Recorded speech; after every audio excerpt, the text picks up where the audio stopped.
Assalamu alaikum wa rahmatullahi wa barakatuh. Peace and blessings on everyone on this Sunday morning. Assalamu alaikum, brother ARMBV. Assalamu alaikum, Makalan Kali. Assalamu alaikum, New Path, No Return. How's everyone doing today? So we have a lot to go through for this stream. Let me just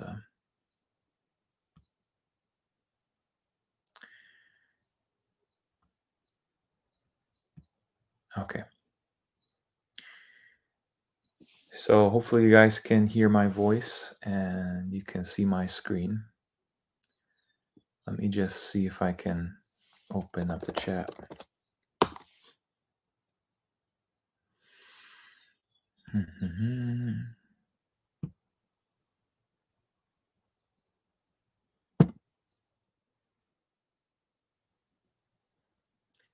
Salam alaikum, Rocky Balboa.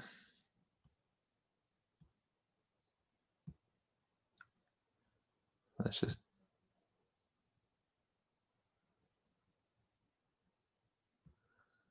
All right, guys.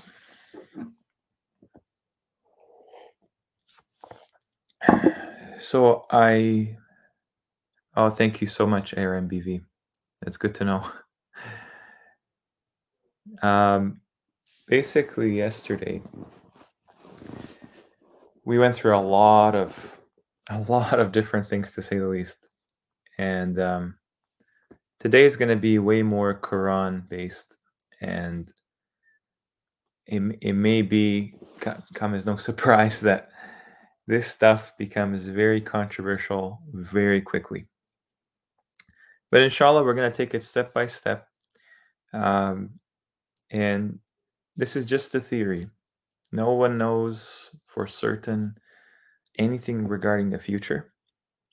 And the Quran is the only guidance that can point all of us in the right direction.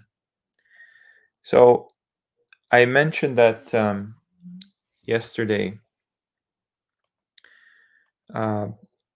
this stream is going to be related to a bit of some eschatology, I guess, some of the kind of more, pertinent points.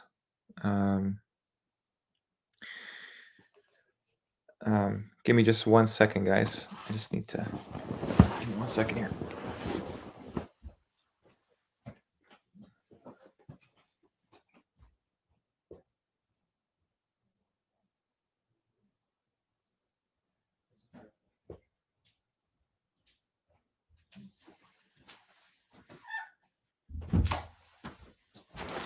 All right, and we're back. So as I mentioned yesterday, today's stream is on none other than the Prophet Muhammad. Peace and blessings be upon him. And, the thing that I see is we have this barrier to the Prophet Muhammad, to understanding his true life story, his mission, his struggles, and ultimately his inevitable purpose in this world. And you can imagine that the entire religion, called Sunni Islam, Shia Islam, they've had seniority rights over this prophet of God, and given us a story that it just pales in comparison to the way the creator of the heavens and the earth describes him. What I'm going to attempt to show you is a bit confronting, but, I just feel I have to get it off my chest. Assalamu alaikum, Sona Barnes. Glad you can join us.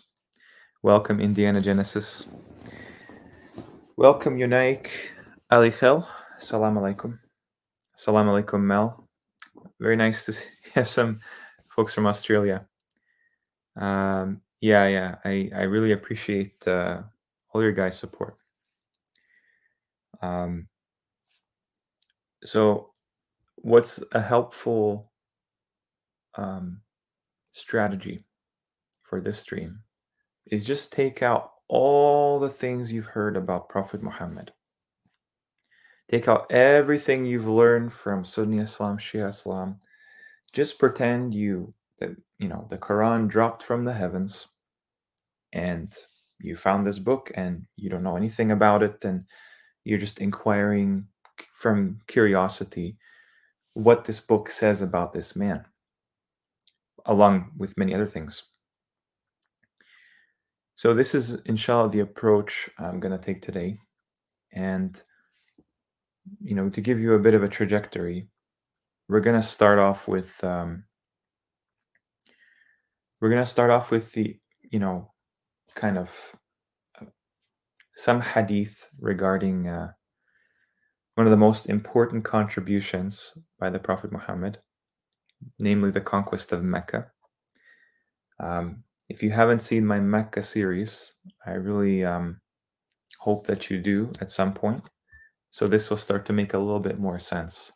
But briefly, the series of Mecca, which is still underway, it's over halfway done, is all about understanding our purpose regarding the hour, the day of judgment, our origins as humans, and our original community and homeland that appears to be situated in the center of the earth. Welcome, Dale Cranton. Salam alaikum. So this will be a very Quran-heavy stream. If it gets a bit too much, let me know. I'll try to check the chat as much as I can. Welcome, AA Brother Irfan. Salam. Salam alaikum. Salam alaikum, Noel Hassan.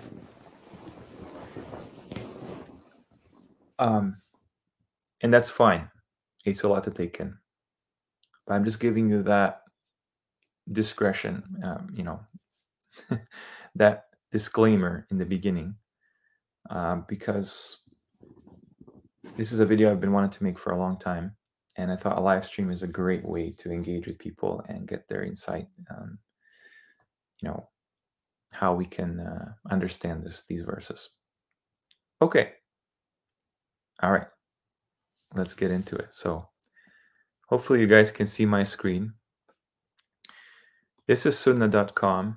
And what better place to start than the people that apparently gave us all the intimate details about the Prophet's life. If you have any doubt that, perhaps this isn't from Allah, or maybe this, just watch my hadith streams and you'll notice very quickly the Prophet Muhammad is innocent of any of these injustices attributed to him. A verse comes to mind that's mentioned a couple times in the Quran, which is Allah directly addressing him. Be patient over what they say. I know these verses don't actually have Muhammad's name in there, but it's implied because he is basically the receiver. He's on the receiving end of this message. He is the messenger of the Quran. And if I get too emotional, guys, it's only because the implications of this information is really broad.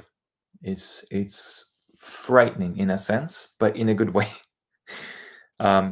It may inspire you to have a bit more hope in the future, because what we are sold is basically an elaborate scheme. So anyway, all I did on sunnah.com is just search the word Mecca, as it's transliterated usually by Muslim sources. And you'll find all kinds of different details about this, but pretty much all of the authentic hadiths, even some weak ones, that have Mecca somewhere in the matan of the hadith, the content of it, it mentions conquest, the day of the conquest. It strikes me as a bit as odd. I don't know about you guys, but the Prophet Muhammad being from Mecca, that's what we're told, doesn't it seem like there's almost nothing else that could have happened that someone could have documented about his life um, except this conquest? Well, that's what we see: conquest, entering the borders of Mecca. There are mentions of Hajj as well, but the conquest is always implied. So, for example, this is Balugh al-Maram, the Kitab of Jihad. Ibn Abbas narrated that the Messenger of Allah, peace be upon him, said there is no immigration from Mecca to Al-Madinah after the conquest of Mecca, but only jihad in the cause of Allah and a good intention. Notice the brackets have to be added because they have to explain why the Prophet is so vague, unless there's something else going on. What it says there, if you just remove the brackets, is there is no emigration, hijrah, after the conquest of Mecca, but only jihad and a good intention. Um, it just says niyyah. It doesn't even say good intention, really. Anyway.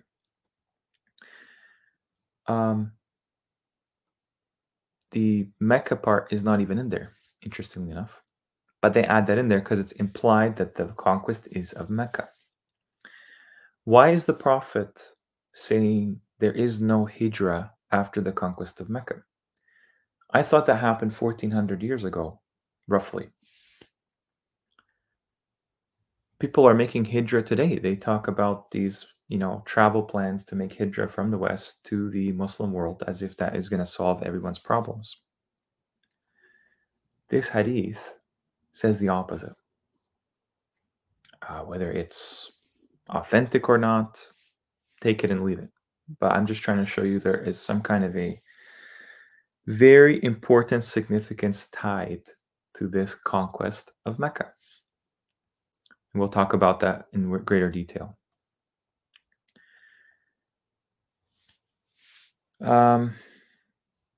Here's another interesting piece of information. This one's authenticated by Al-Albani as Sahih in Sunan Abi Dawud. Nafi' said that it was Ibn Umar's habit that whenever he came to Mecca, he spent the night at Dhu Tuwa. In the morning, he would take a bath and enter Mecca in the daytime. He used to say the Prophet had done so. Okay. So this one does have the word Mecca in there. But what is this Dhu Tuwa? Have you guys heard of this word, Tuwa, in the Quran? Well, interestingly enough, that exact word is in the Quran. And it's a valley. It is a holy valley. Interestingly enough, this valley doesn't exist anymore in Arabia. If I just find this valley right now, the first thing I get is a Shia source. What does this one say? The same hadith I just showed you. It's just a sunnah of the Prophet. Well, we go to this well of Tuwa. Is this really the place? The same place that in the Quran it tells you is a holy valley where Musa is the one to visit it. If you watch my Mecca part 1, part of my series, what you're going to notice is that Musa actually enters this place in what are known mawaqit or miqat. And that's the word today used in Saudi Arabia for the entrances to the Haram, to the holy city of Mecca in Saudi Arabia today. Clearly, it is not in Arabia. And that's a whole other topic. You can watch my videos. So what is the Prophet doing visiting Dhul Tuwa? This word has to do with something, some kind of folding of the heavens, natwi. And there is some kind of a promise, wa'adan, upon God, Allah, to repeat the creation. Again, this is talking about the Day of Judgment. We have the same idea echoed again, the day the heavens will be folded. This is what this valley is related to in the Quran because they find themselves in the same root, these words. But we don't have any understanding that this is what it is. I mean, a mosque had been constructed at the place near where the Prophet performed salah. However, it has now been demolished. The well still remains. Really? Okay. If I go on a Shia website, it tells me that it is a place in Mecca within the limits of the Haram. According to Shiite hadiths, it is the place where Imam al-Mahdi lives during his occultation and the place from which he will reappear before his uprising. According to a hadith, he begins his uprising from the Kaaba. He will await for his 313 companions in Dhul Tuwa. It is said that the Prophet Muhammad spent the eve of the conquest of Mecca in this area. A mosque was later built where the Prophet had camped, but it was destroyed because of the expansion of Tan'im Street. How nice. It is located on the north of Masjid al-Haram. There is a well associated with it the Prophet is said to have made ablution with.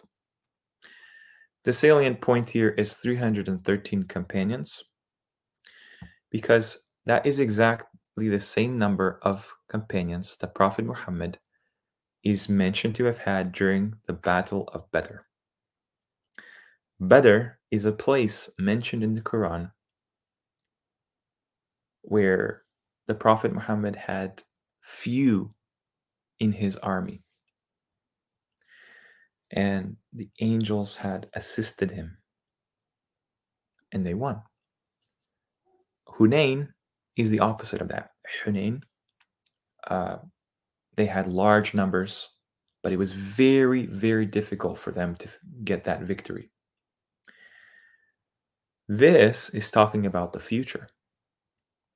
And this Imam al-Mahdi, not to be confused with the bed and the cradle in the Quran, which is Mahdi, is some kind of a, guided one. I guess that's how they translate it. That is going to be basically the leader of the Muslim forces during the last end times. And right now, he is in occultation, meaning he is in a place nobody can get to, nobody can hurt him, touch him, and he's waiting for his opportunity.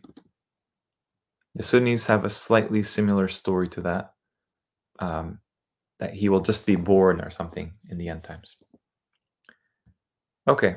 Oh, and by the way, the Mahdi has exactly the same name as the Prophet Muhammad, Muhammad ibn Abdullah. That's what we're told.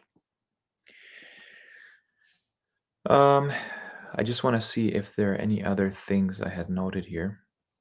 I don't think so.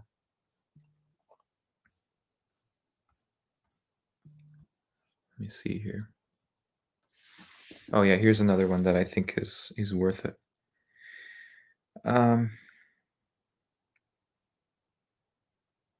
Okay.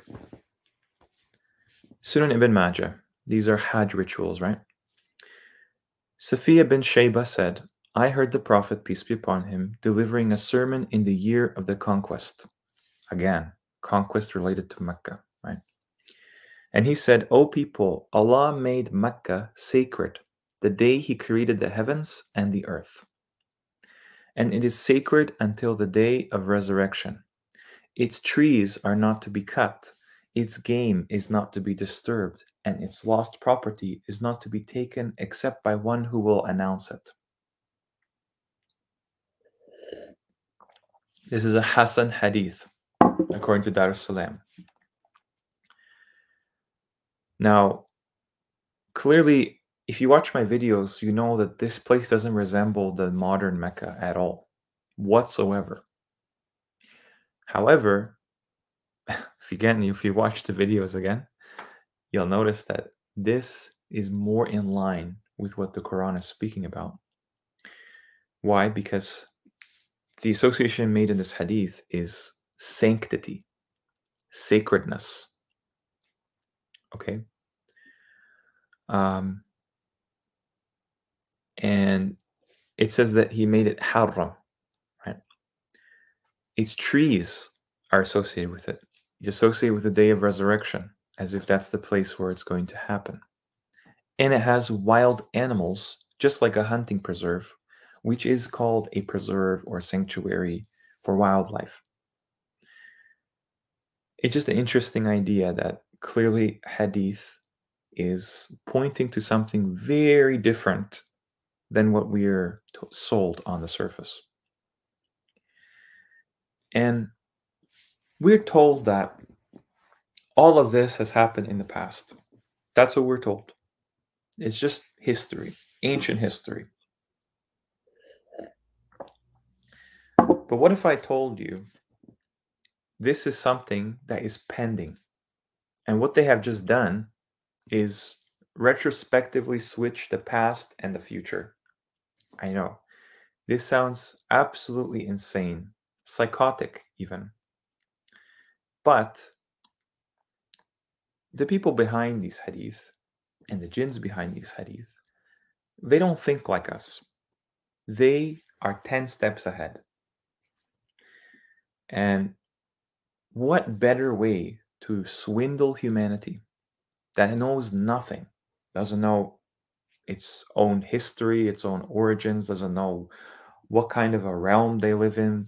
They don't know even the slightest thing of essential knowledge that the Quran always pointed to and assumes humanity should always know. What better way than to make the past the future and the future the past? Have you guys heard of Mehmed the Conqueror? He's called Abul Fatah. That's his kunya, meaning the father of conquest. Now, mind you, I am not a recentist by any means in the traditional sense. I do not acknowledge that picture to represent anything to do with the Prophet Muhammad in the Quran. They just have a character in, Renaissance history, basically, post-medieval times, that it just so happens to be inspired by the real Muhammad. So they call him Muhammad al-Fatih. And what's interesting is obviously he's a Turk from the Ottoman Empire. He's a sultan, right? That word in Arabic just means authority. He's an authority figure. And Ottoman Empire the word Ottoman comes from the Arabic word Uthman, which we're told is a Khalif from the Sunni days, the original rightly guided Khalifs. If you read between the lines, like you always have to do with these things, you're going to find a stunning, just striking similarity between I guess you could call it, the secular Muhammad of 1400 years ago, because that's secular history. There's absolutely nothing to suggest the Quran paints the Prophet Muhammad's life that way. And the recentest candidate from Prophet Muhammad, which is this fellow called Mehmed II. Is it just a coincidence? And mind you, there are no coincidences in the Quran. The chapter 47 of the Quran is called Muhammad. It's one of the only chapters of a few of them that are named after people. The chapter immediately after it in the Quran is Al-Fatih, which means the conquest.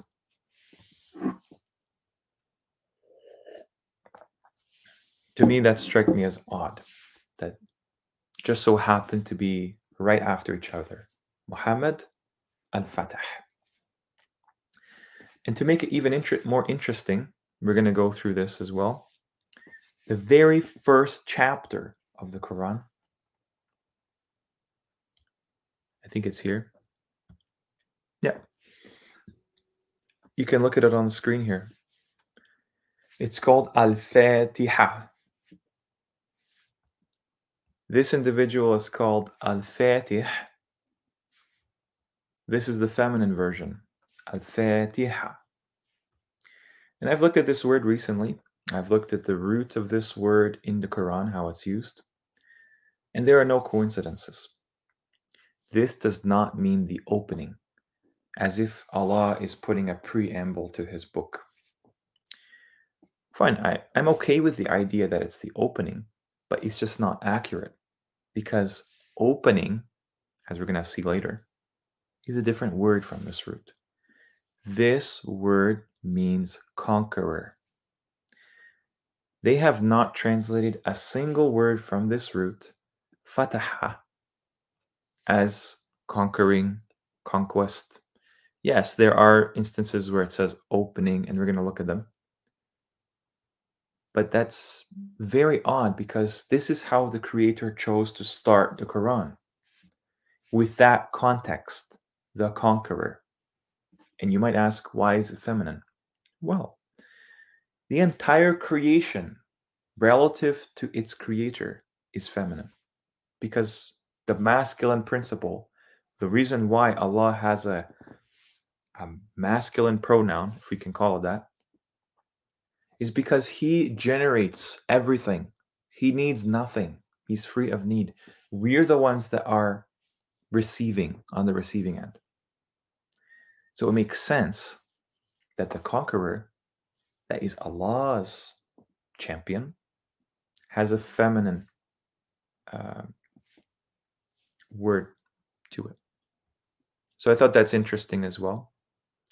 What you're going to find is he's called the Caesar of Rome. Isn't that kind of odd? I thought the Caesar of Rome was a title for Italians and Greeks. Well, I guess it's Turks now as well. This is another chapter in the Quran, chapter 30, called Ar-Rum. Are you starting to get the picture? The entire Quran, its author, God Almighty, assumes. In fact, He implores you to reflect on this book so you can understand what happened, what's happening, and what's going to happen. The Caesar of Rome, because obviously Ottoman is just another word for Roman in that time. Mehmed claimed the title Caesar of Rome. Even the word Caesar is Arabic. Qaisar. That word has to do with castles and palaces. Qasara, fortifications. And yeah, they have a whole story of Istanbul and Constantinople. Ignore that. All you have to know is that he is the Sultan of the two lands and the Khan of the two seas. We have two seas in the Quran, and they have nothing to do with what they're attributed to in history. These two seas are massive. And as I showed in another live stream, they are separated by a barzakh, which is oddly enough pretty much around the place where this Mecca conclusively can be shown to be, near the center, along the median of the worlds. So that's something to keep in mind. Oh, and by the way, do you know when this conquest happened officially in this secular reflection of the Prophet Muhammad? It happened in 1453.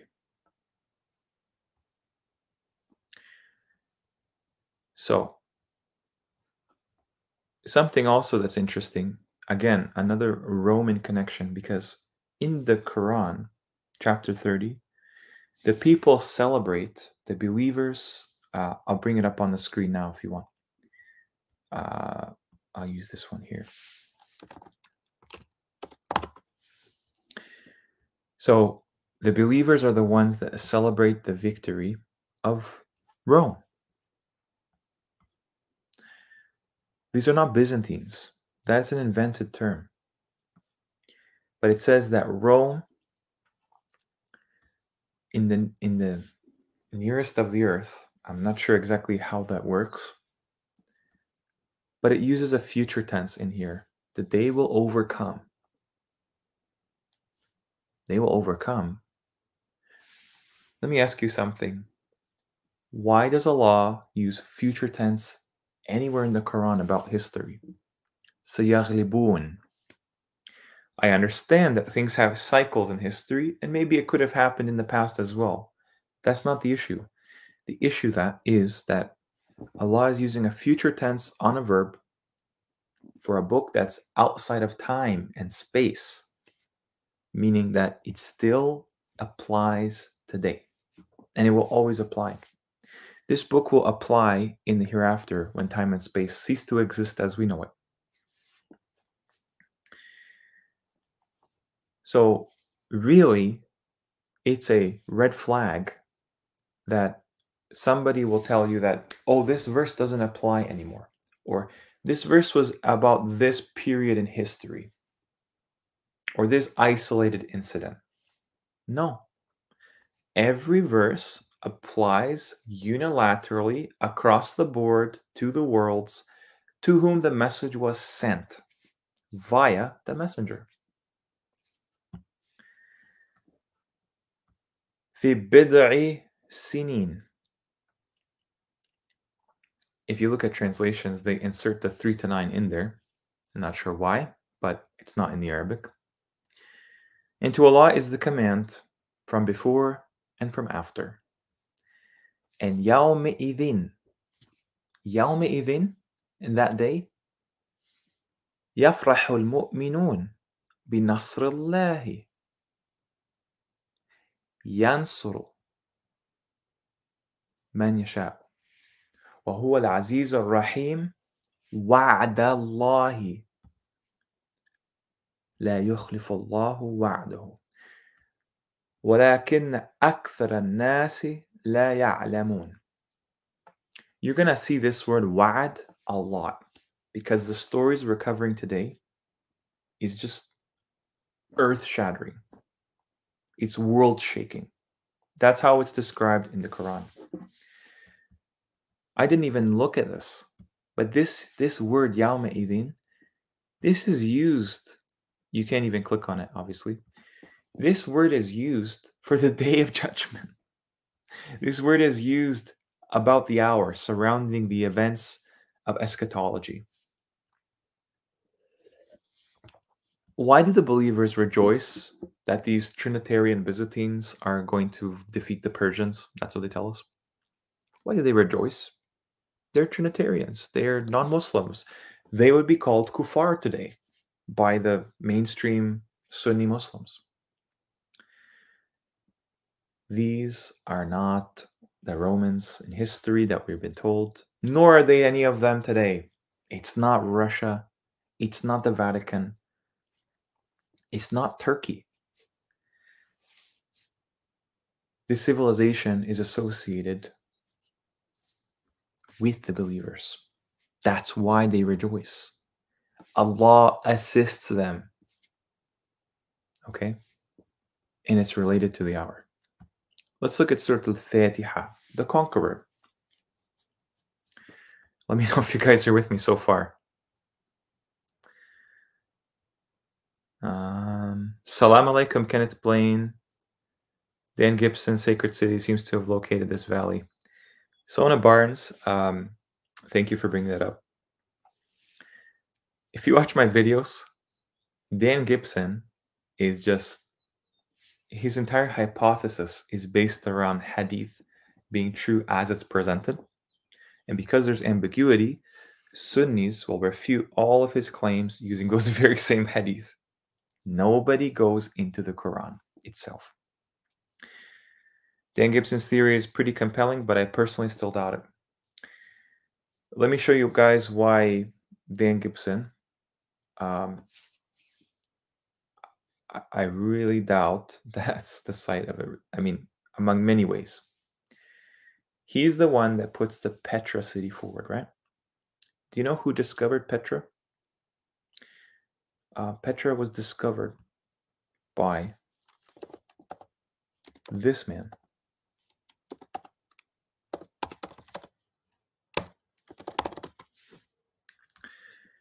This man is called Johann Ludwig Burckhardt. I may have shown him in another stream.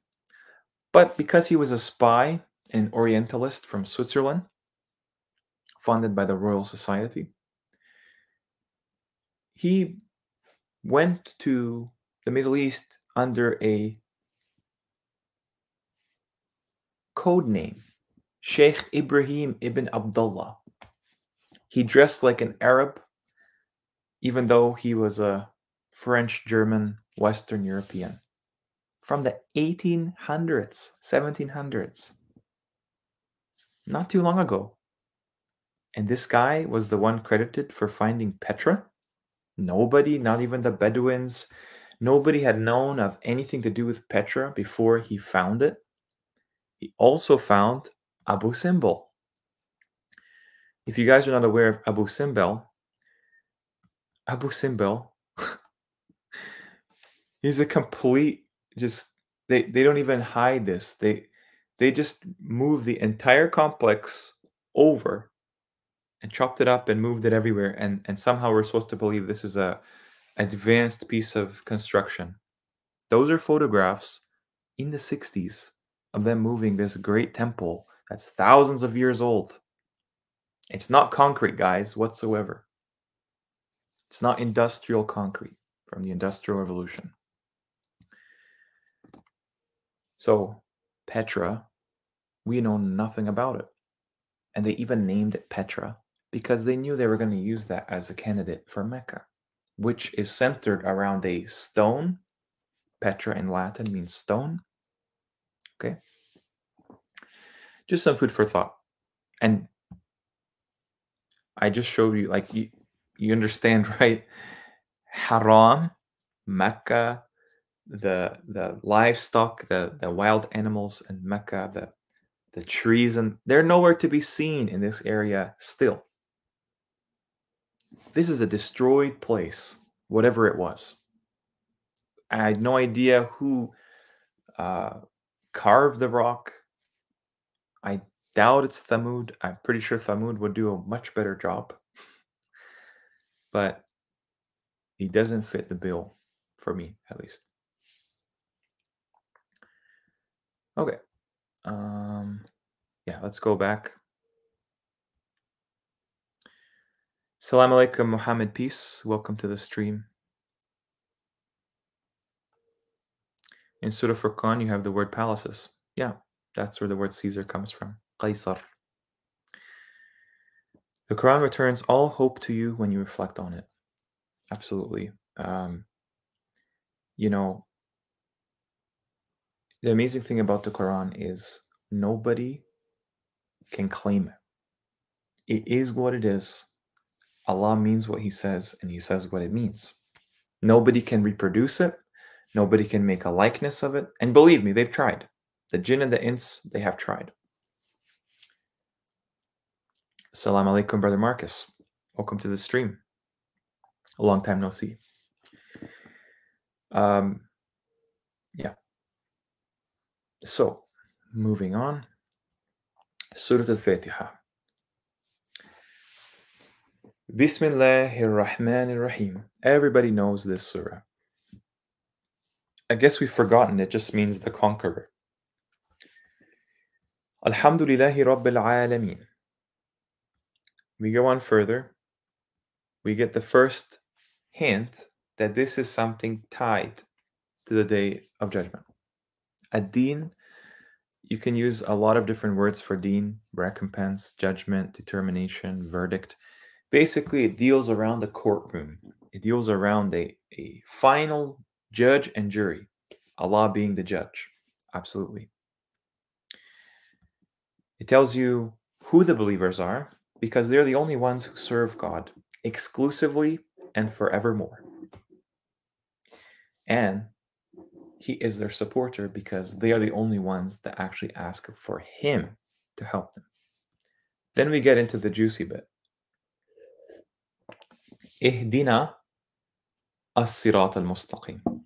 This sirat is essential to understand pretty much anything with regards to the Quranic eschatology and the religion.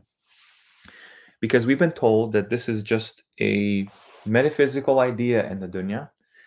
And then, funny enough, they actually have a bridge somewhere, some kind of a bridge that believers will cross, and everyone will cross in the day of judgment. And the only successful ones will be the actual believers that make it to Jannah.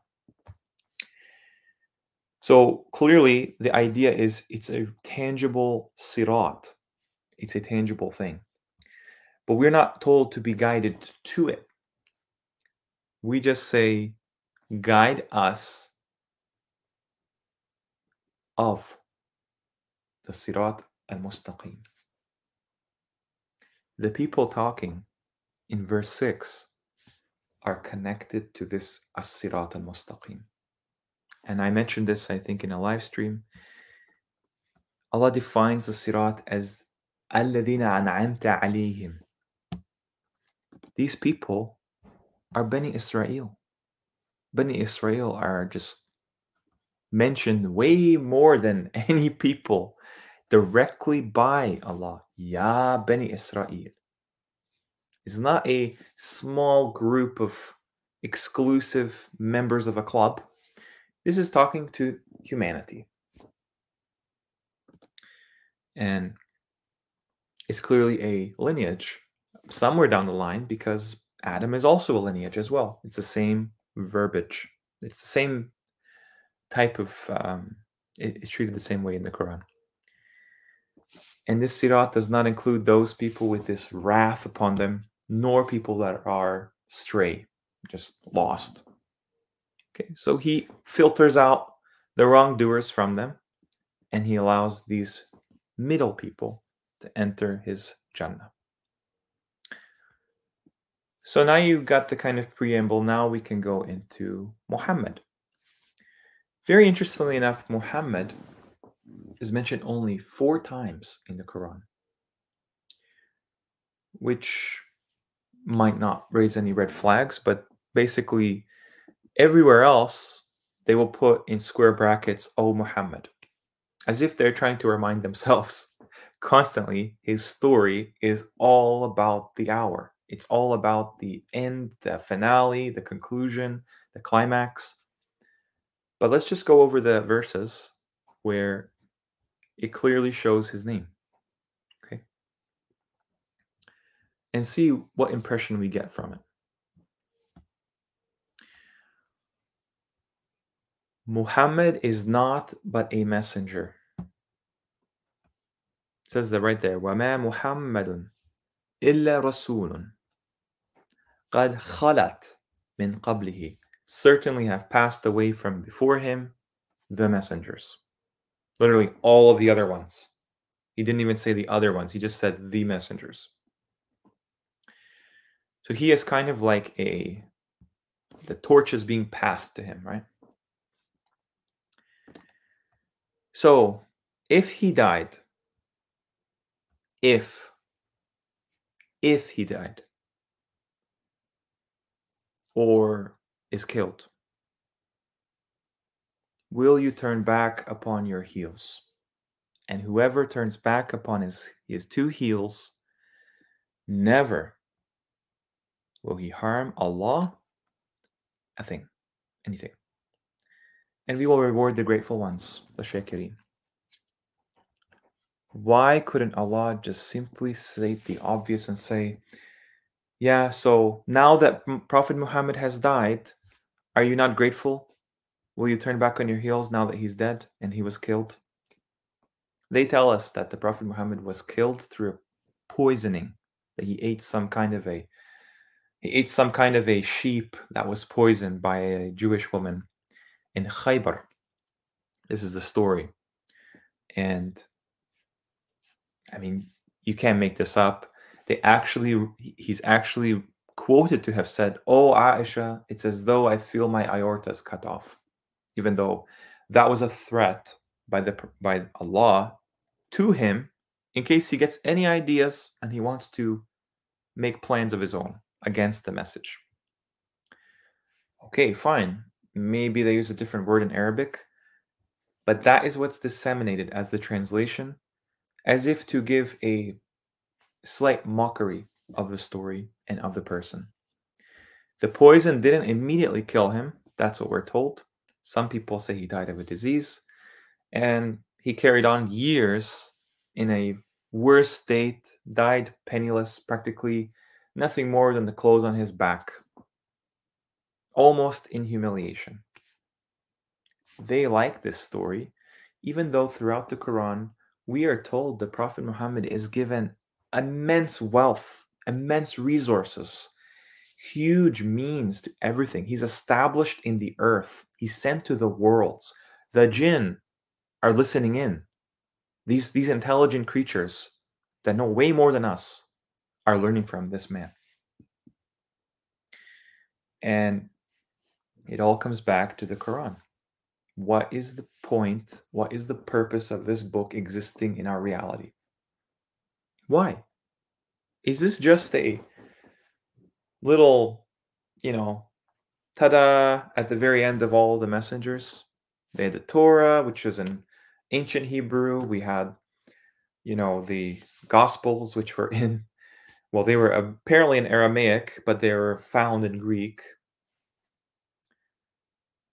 We have some other books that are in Aramaic. What is the point of the Quran coming down 1400 years ago?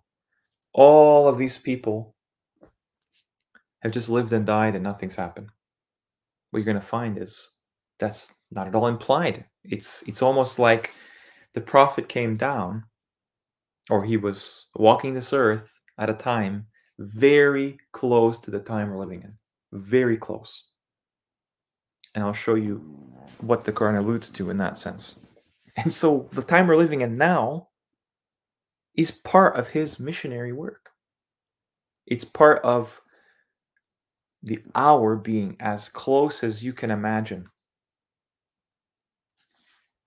So again, I want to highlight if he died or if he was killed.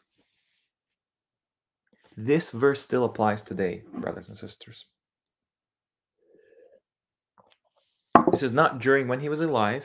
It applies to us right now, apparently in 1400 Hijri. If he was dead, if he was killed. We go to chapter 33. And don't worry, I have a lot of verses to show you some interesting things. ما كان محمد أبا أحد من رجالكم ولكن رسول الله وخاتم النبيين وكان الله بكل شيء عليم. This is addressed to the believers. And it says that the Muhammad, using his name, is not the father of anyone from your men. How could that be the case? Well, initially what I was imagining was he's mentioned to have daughters. And so if he had daughters, then there would be no male lineage from him. It would be, whoever married his daughters, that would be the lineage. And he is Rasulullah wa Khatam an-Nabiyyin. What is the difference between Anbiya and Nabiyyin? Why is the Prophet called the Nabi? They don't care to even distinguish Al-Anbiya and Nabiyyin. They just put them all as prophets. Do you know when you put an alif in front of a word in Arabic, and all the words in Arabic are based on verbs? If you put an alif in front of a verb, that means something that's finished. Nabiyin is not finished. And that's why when you hear nasheeds, when you hear people talk about the Prophet Muhammad being the seal of the prophets, okay, they will misquote the Creator's speech and say, Khataman Anbiya.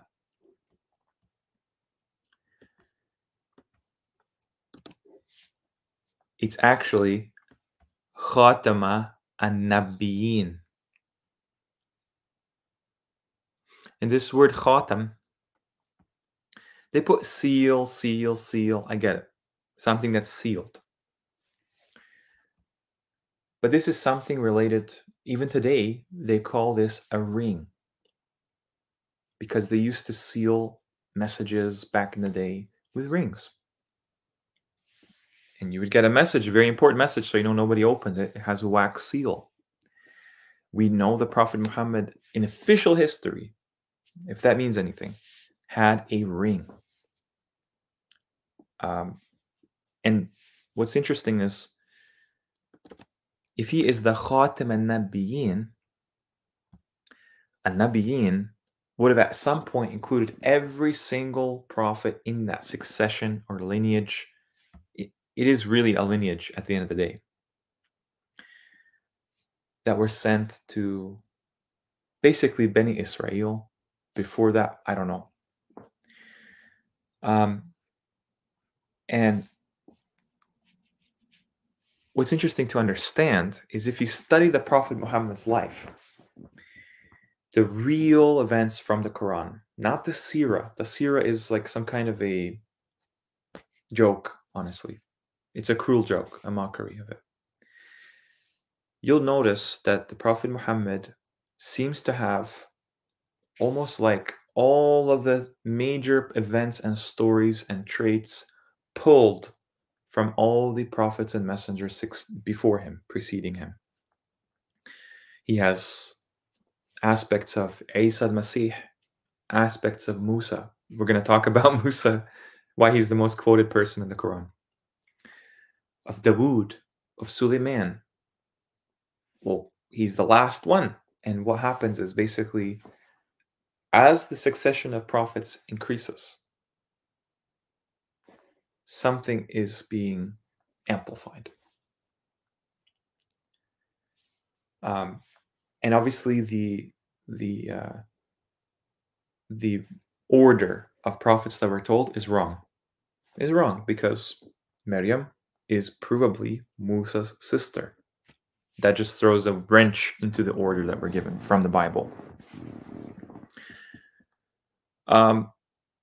So if we have Adam, the first man, al-insan, the problem starts with Adam. That's the origin of our state in this world now. Who's the seal? Who's the seal for mankind as a messenger to the worlds? Well, the Prophet Muhammad. He is what Christians attribute to Jesus as Adam. And it makes sense, right? Because the Prophet Muhammad appears to have the lineage and gene pool of a lot more than we're told. It's not just from Ismail and Ibrahim. He's kind of like an amalgam of the messengers before him. And that's why in the Quran it always says, we sent you just like we sent this person and this person and this person and this person. So he's not the father of any of your men, because who are the men Allah is talking about? Rijalakum, if that even means men. Let's assume it does. That just means the people reading the Quran, myself and you. He's not the father of any of your men. Doesn't that give you a hint that our purpose here is a way more pertinent and significant than what we've been told? Allah is saying your men. You reading the Quran. Almost as if he just leaves the earth and comes back. He drops back in a different era, where generations have passed. That's what it reads like. And I'll show you the comparison with Moses. Those who believe and do righteous deeds and believe in what is revealed. I thought the revelation is done. I thought the sending down of information is done. I thought the Quran is there's nothing more we can figure out from it.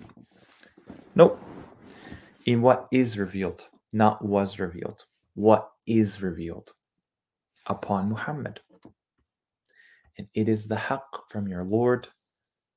He will remove from them their misdeeds and improve their condition.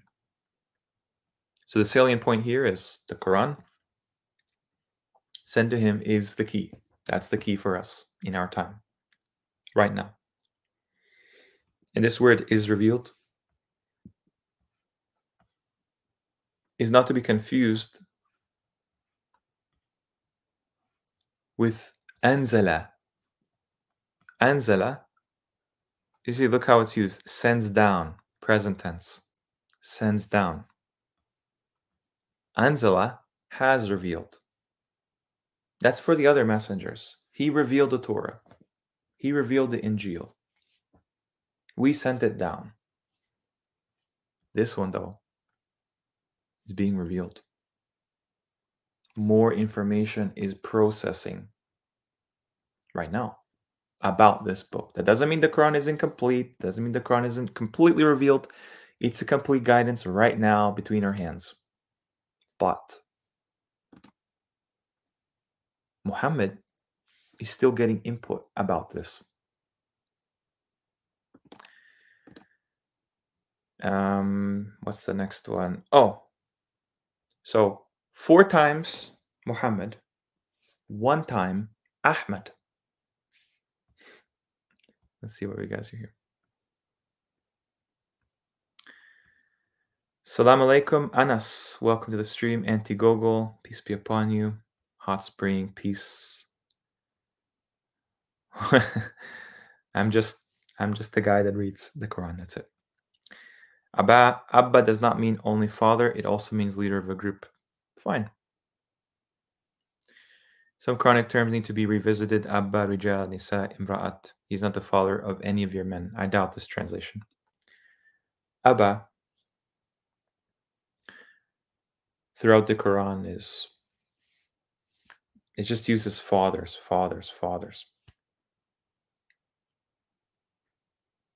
I don't know the aspect of men because men seems to be a bit more ambiguous. There are some other words that can be used for men. I'm with you there. But Abba, it's almost impossible for that word not to mean father. So what we have in the world today is a Muslim world that believes in this concept of Sayyids, people descended from the Prophet Muhammad via his daughter Fatima. One problem though, he only had daughters, so there is no lineage from the Prophet Muhammad that is paternal. This is known, and they pretend as if they are the Prophet's descendants. If anything, in the official history, they would be Ali's descendants. That paternal line. We can't even prove Ali existed. He's not mentioned. Omar is not mentioned. Uthman is not mentioned. Abu Bakr is not mentioned. Aisha is not mentioned by name. Khadija is not mentioned by name. The whole thing really sus. Really suspect. But Muhammad is mentioned. And we know he has daughters. Yeah, Kenneth Blaine, thank you very much. I really do think you should watch this one from the beginning if you just came on board. Indiana Genesis, we're getting to it. Ahmed. And Dukhan is actually a surah we're going to be looking at, inshallah, about this very topic. All right, let's go back here. Thank you guys for tuning in. And when said Isa ibn Maryam, the son of Maryam, O Bani Israel, indeed I am Allah's messenger to you, confirming what is between my hands from the Torah, and glad tidings by a messenger coming from after me. His name is Ahmad. But when he ja'ahum, when he came, Ahmed, when he came to them with clear proofs, they said, this is a magic mubin, clear magic. Okay? Ahmed, mentioned exactly once in the Quran. So this is a person that comes somewhere after Isa. He doesn't say right after. Ba'adi just means after generally. It's almost like this is a test that they have exploited. They have artificially made 600-year gap in between Isa and Prophet Muhammad.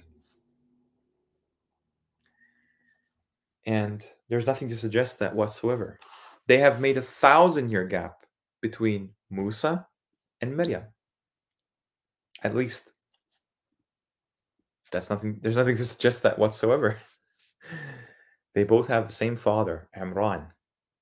In the Bible, in the Quran. In the Bible, they change Mary's father because they can, because they want to. And Musa has the same sister in the Quran and the Bible, Maryam. Her name is Miriam. So, this Ahmed character, what is the difference between the word Ahmed and Muhammad? They will tell you it just means praised one. Okay? Muhammad is a participle in grammar, and what it refers to is the action, the ongoing action of Hamad, Hamada, which is obviously related to praise, to tribute, commendable, all this, paying your respects. Ahmed, though, is something completed, like I showed you with the word nazala. Anzala, it's completed, it's done, it's already sent down. Nazala, it's being sent down in the present. So this distinction is very important, and there are hadith you'll find that tell you that when Muhammad is in a place, his name is Ahmed, and when he's on earth, his name is Muhammad. They add the another one called Mustafa, but there's nothing to suggest from the Quran that's his name, let alone Taha. So I just want to show you the distinction between Muhammad in the present around this verb praise and Ahmed, something that's completed. The very same action, but it's completed. Ahmed.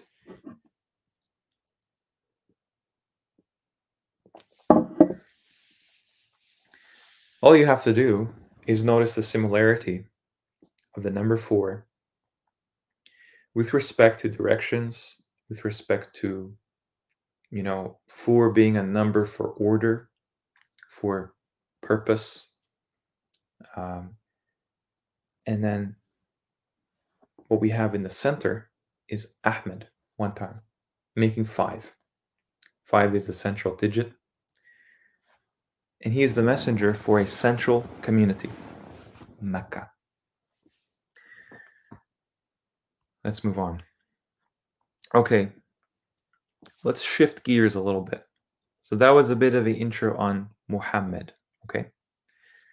And if you're wondering, why does Muhammad have 2 names? That's kind of strange. Well, it's not actually very strange because these function as titles. The word in Arabic for title and name is the same. Okay, and it's clearly something people call their kids today, but also it functions like a title. Muhammad and then Ahmad. So, um, did you know that Ibrahim in the Quran, who the Prophet Muhammad is, his model is Ibrahim? He says in the Quran that he comes with the Millat Ibrahim. That is his creed. Not Sunnah of Muhammad. He comes with the Millat Ibrahim.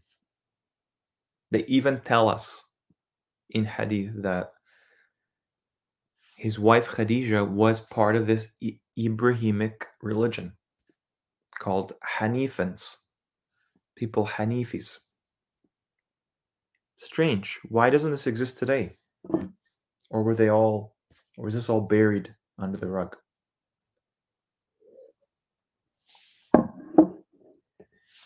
Ibrahim has 2 different spellings of his name in the Quran. It's not random. That's not a scribal error. That's not tampering with the text. It's a sign for us to pay attention to. In Surah Al-Baqarah, it has 1 spelling with 2 dots under the ya, Ibrahim. They both sound the same. Outside of Surah Al-Baqarah, Ibrahim is spelled without the 2 dots. This bothered me for a while until I understood the significance of why it's like that. So here you have 1 prophet, 1 name, 2 different spellings. Other prophets have titles, like Isa, he's called Al-Masih. The order of the words in the Quran matters greatly. So sometimes he'll be called Al-Masih Isa ibn Maryam. Other times he'll be called Ibn Maryam or Isa al-Masih ibn Maryam. Different order. Those are 2 different ways of talking about the same person. Everything comes in pairs. The Prophet Muhammad, aka Ahmad, is no exception. So, if you're still with me,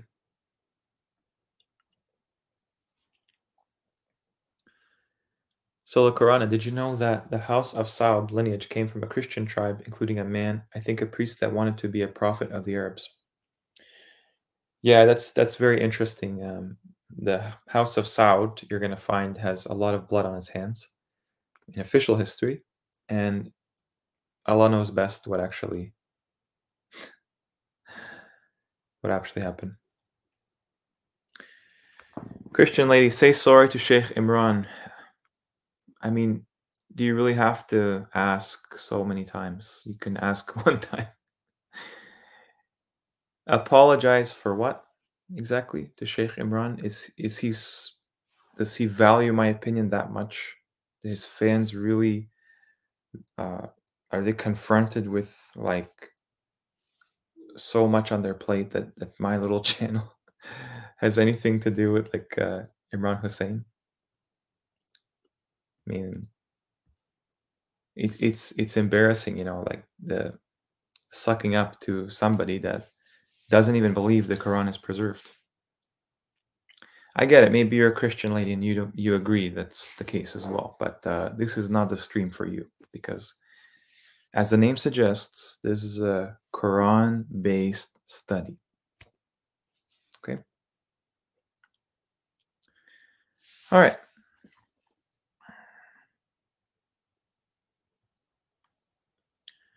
So let's talk about Surah Al-Kahf. Surah Al-Kahf has 2 stories of significance that will be relevant to this discussion. The first one is about Nabi Musa, the Prophet Musa, and this character that they have called Khidr. But if you look at my video on the companions of the cave, you will find that there is no mention of any word Khidr, al-Khidr, throughout the Quran. It's something they have attached because people have forgotten how to read this book outside of Hadith, outside of the Bible.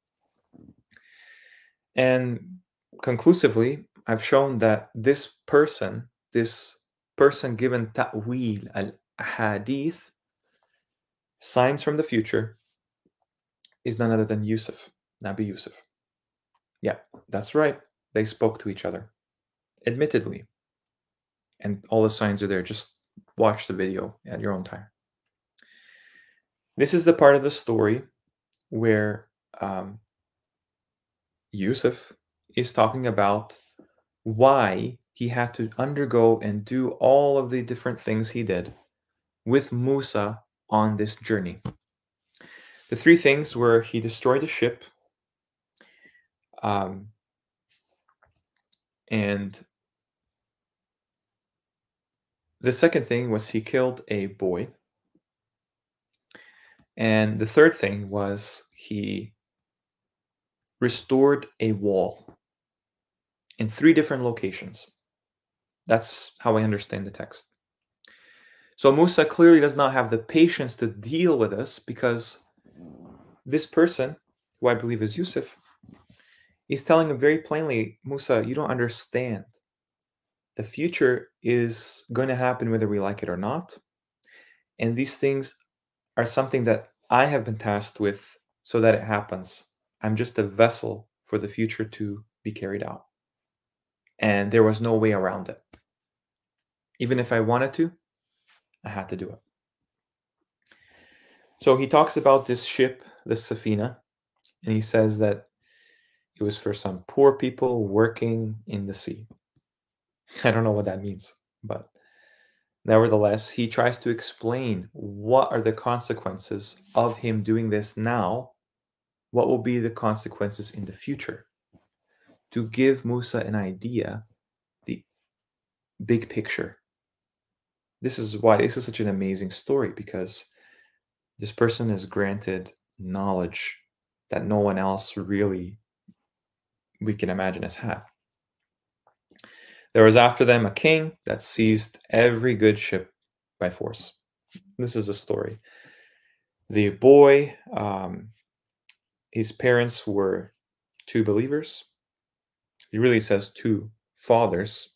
And the word father in the Quran is used very loosely. It can mean ancestor, as in the case of forefather, just plural fathers. Or it can be immediate father in the case of one. Still not sure exactly who that is, what this boy is. Okay. And we feared that he would overburden them in aggression and disbelief. This is what, so we intend to change for them their Lord, one better than him in zakat and nearer in affection. Okay. As for the wall, because he restores a wall in a place, and Musa asks, why did you do that for them? They were these rude people. They didn't even, they're not hospitable whatsoever. Well, he tells you, as for the wall, this is no ordinary wall, by the way. It was for two orphan boys in the Medina. And there was underneath the wall a treasure for them. And their father was a salihan.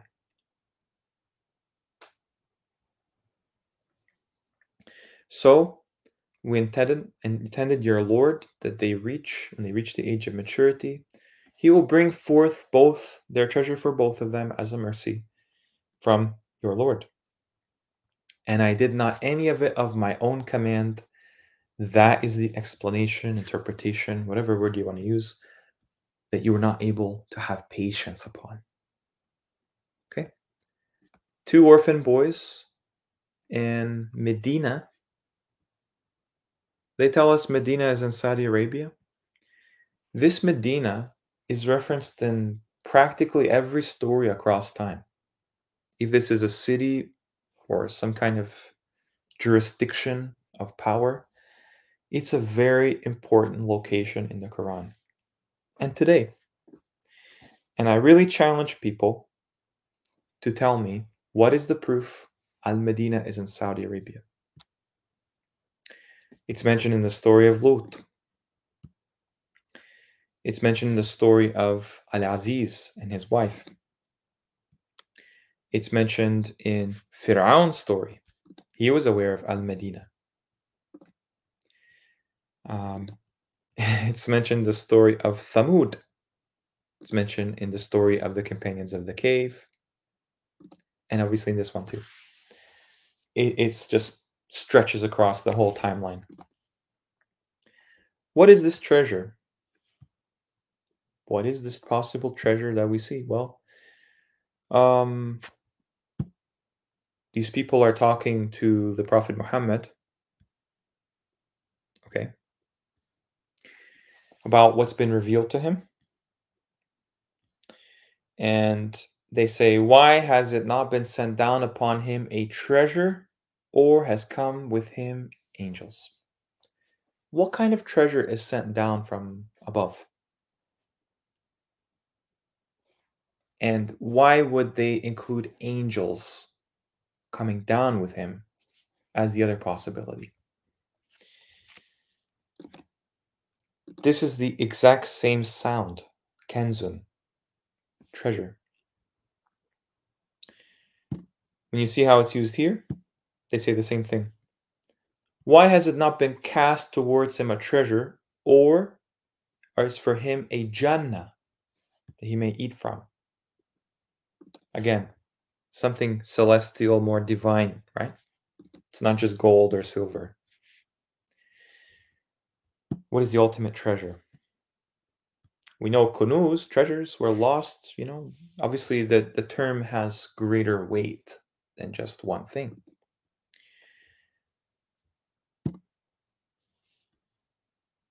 And Qarun has treasures as well, but this one was particularly geared towards the Prophet Muhammad.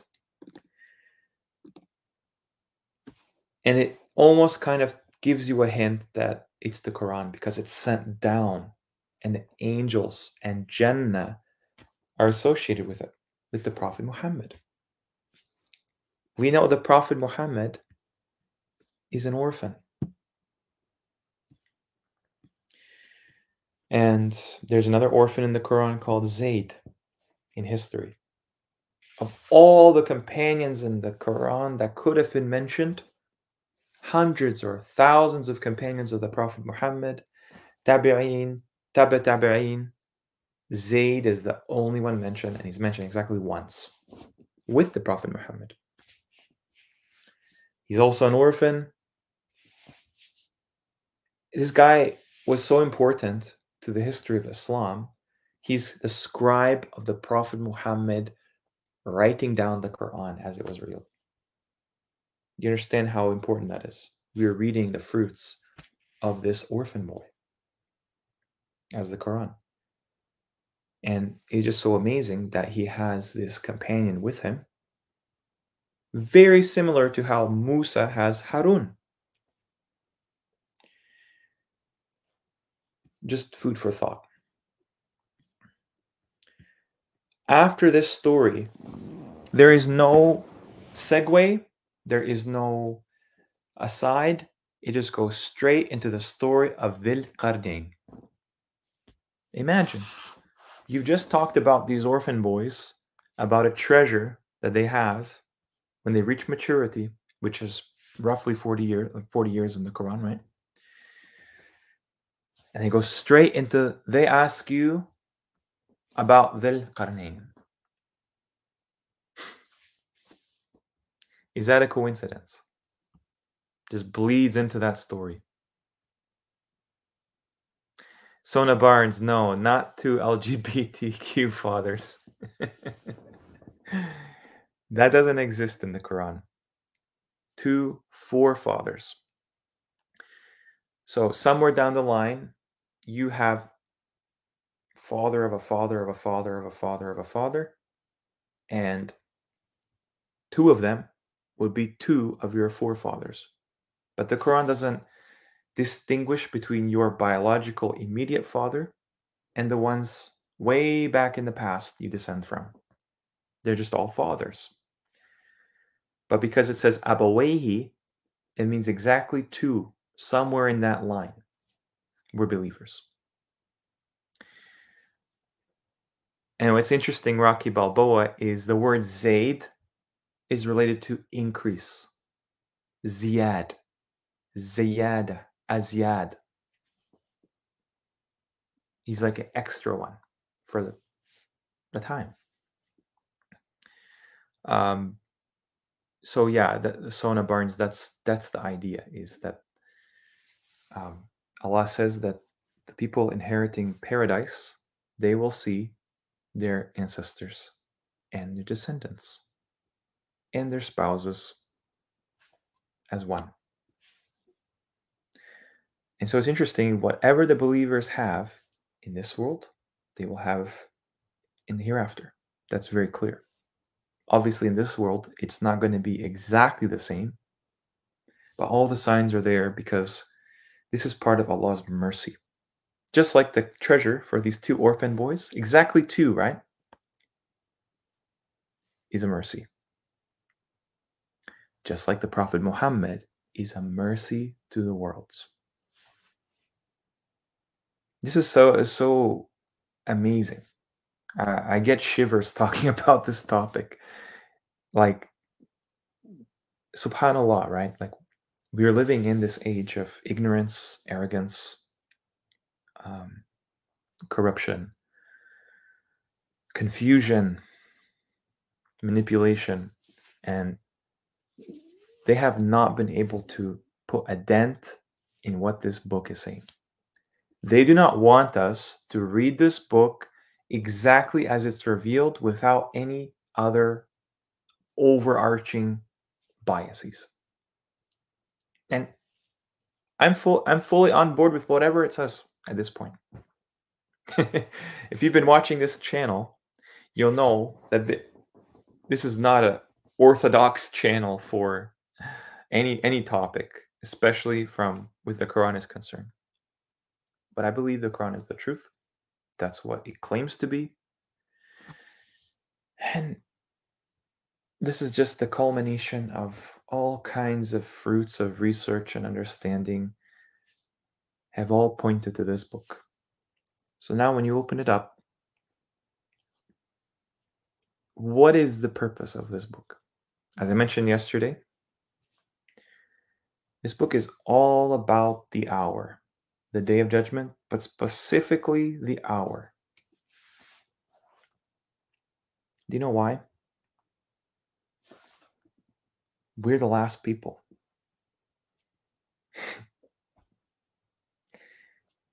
The akhirin is another word they have never translated correctly.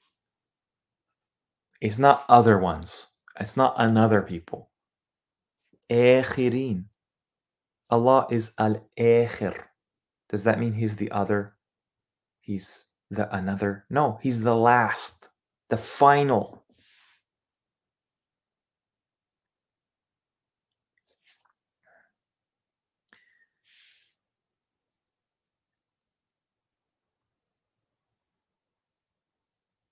Yeah, Mecca, Medina, very difficult to debunk.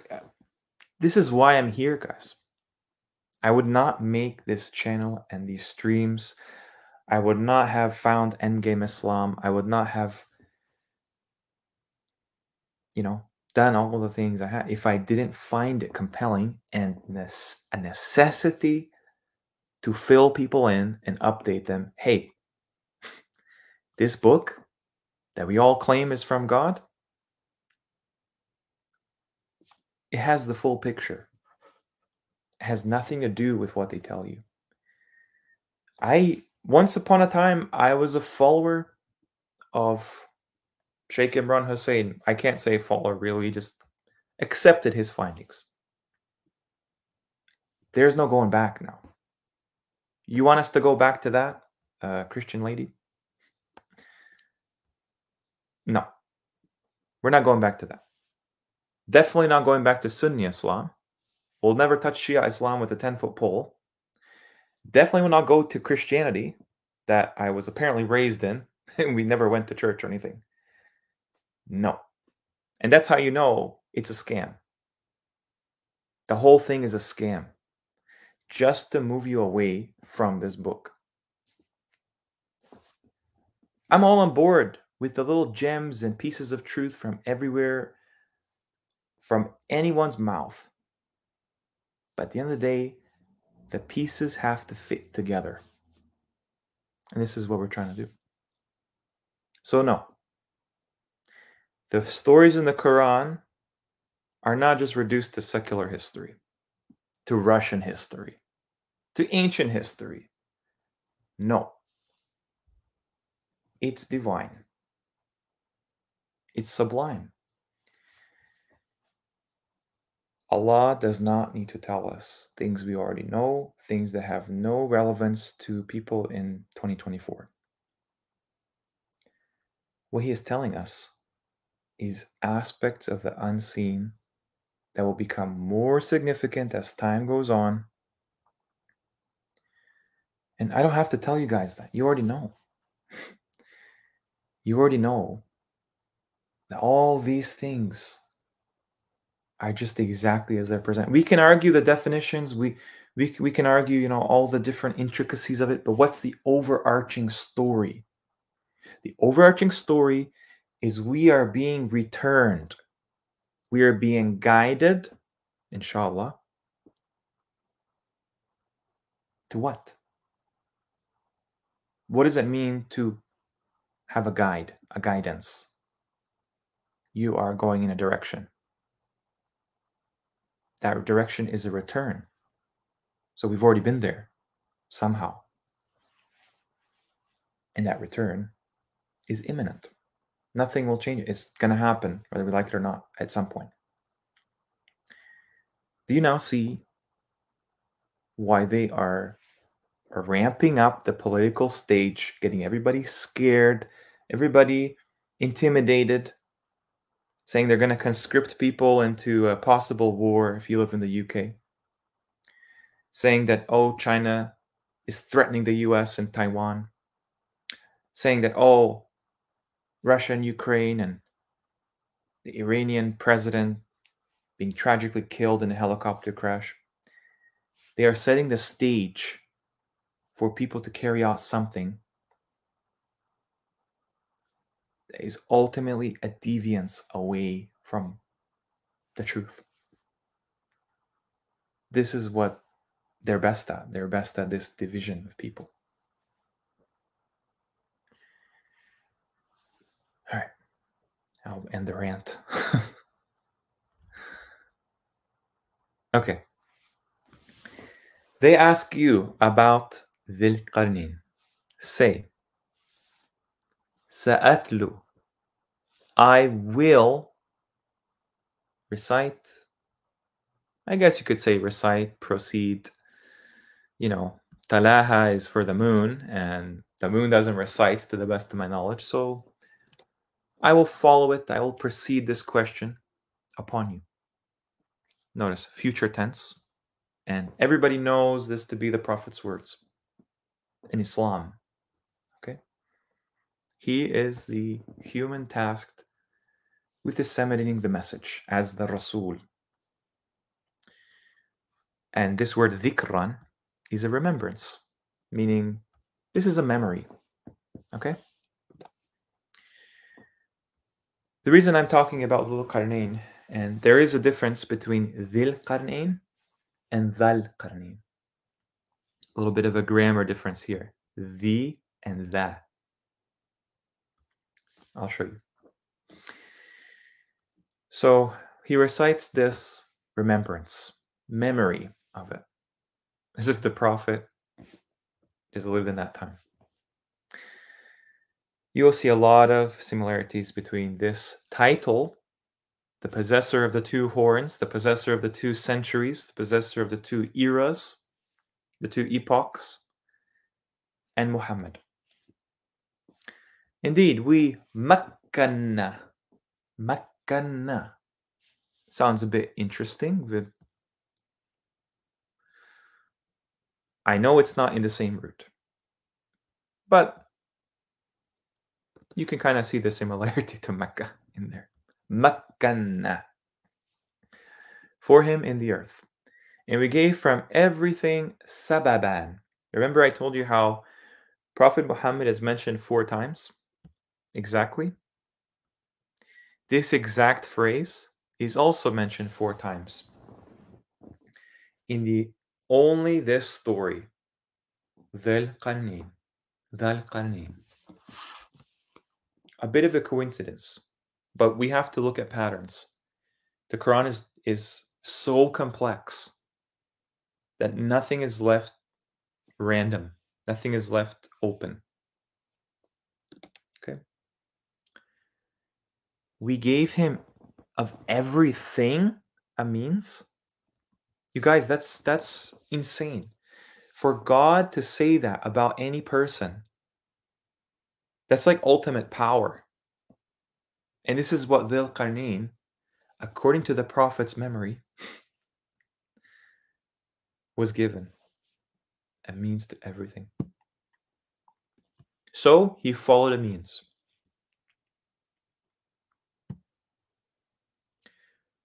This is not just filler, guys. This verse with 2 words in there, 2 or 3 words, is not filler. This is supposed to make you reflect. Why would Allah dedicate an entire ayah to a few words? It's profound when you see the true history in there.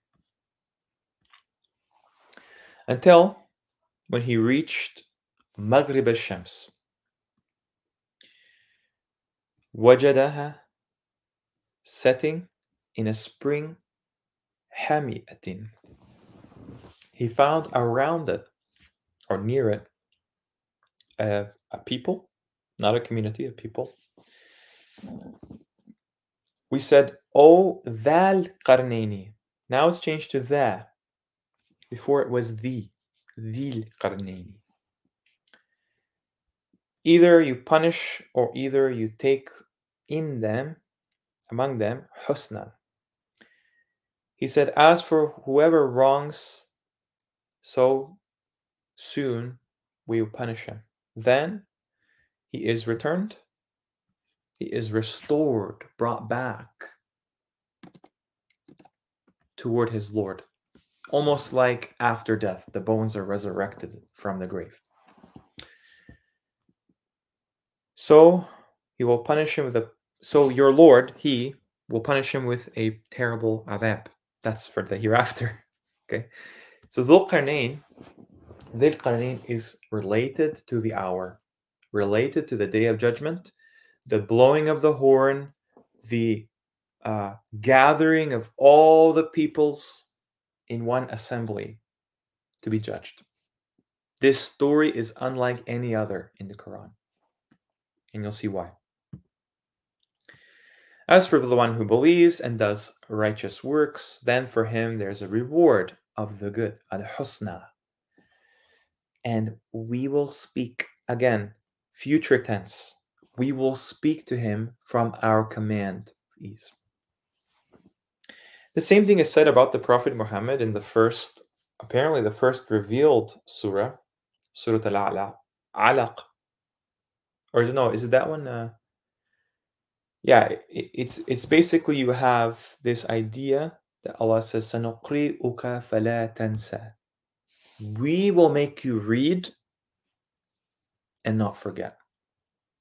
Future tense. It has to still apply. Then he followed as-sababan.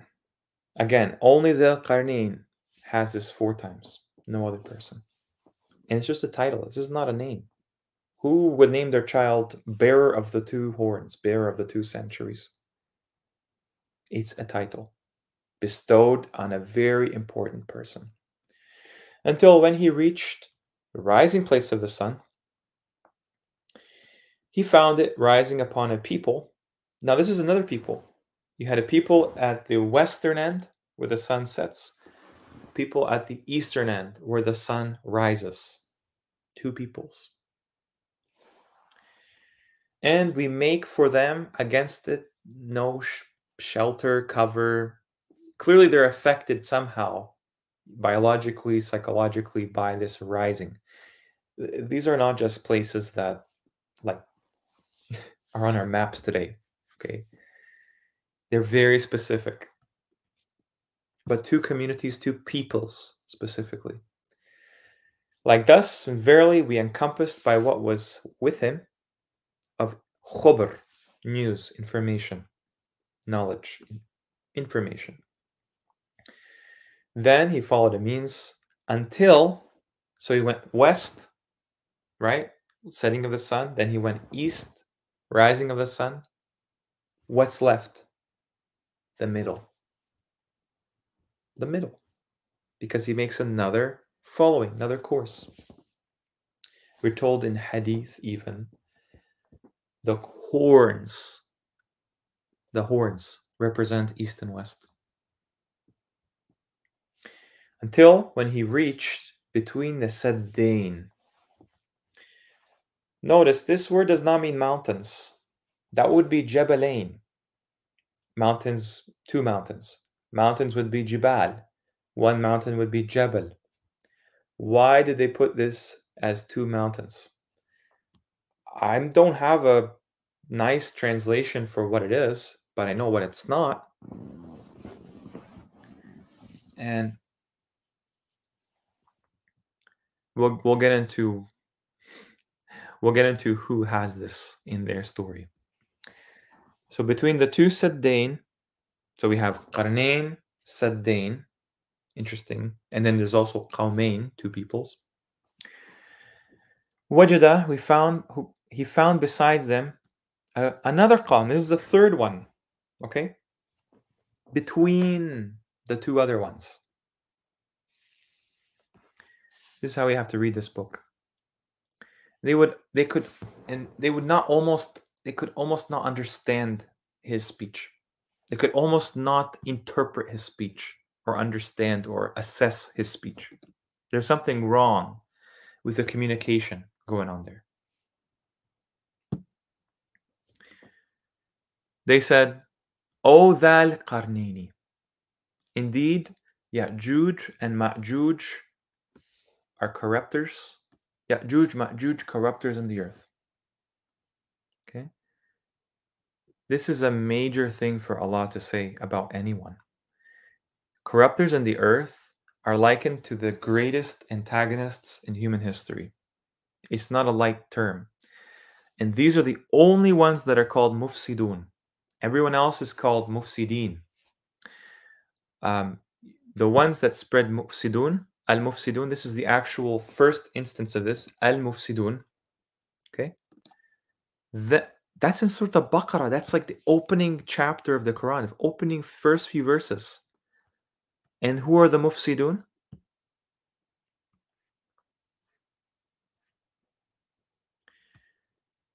These people,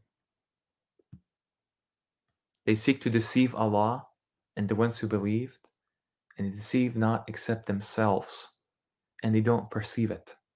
In their hearts is a disease, so Allah increased their disease. See? And there's a great and painful punishment for them because they used to lie. Hypocrisy creates a disease in your heart. It's just how humans are designed. Everything follows and respects Allah's reality.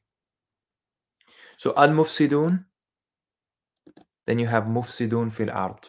No coincidences. So make for you, so we make for you a kharjan. This is another word that's interesting. It's only used with one other person, exactly. Kharjan. Do you know who that other person is? Take a wild guess. Dhal Qarnain was asked about a kharjan. This is put as expenditure or payment or something like that. The only other person that has this is Muhammad. إن تسألهم خرجا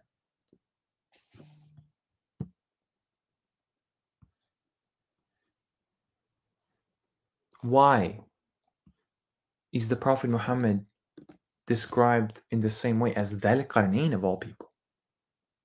A title. One is a name, the other is a title. I know there's some overlap, but clearly the titles that are describing something, like an action, that's very much a title of a person. For example, Yunus, he is called Dhun Nun, bearer of the noon, which they say is a great beast, a great whale. Same idea. Let's go back to Saddain, and I'm going to show you that this is used 3 times in the Quran as Saddan. Twice in chapter 18, Surah Al-Kahf, and twice in chapter 36, which is very interesting Because in hadith, the Prophet Muhammad apparently said, study these 2 chapters. Every Friday, Ummah, read chapter 18 to protect yourself in the end times. Read it. And about chapter 36, Yasin, he says, this is the heart of the Quran. Understand this chapter. I know, hadith, take it with a grain of salt.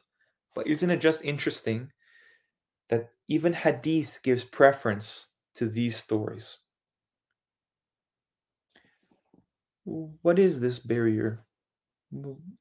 Okay, I understand, Dhul Qarnayn, okay, he was talking to these people who could barely understand him, and they want to, basically make between them, Ya'juj and Ma'juj, and those people a saddan, even though they had 2 already. The other place this is used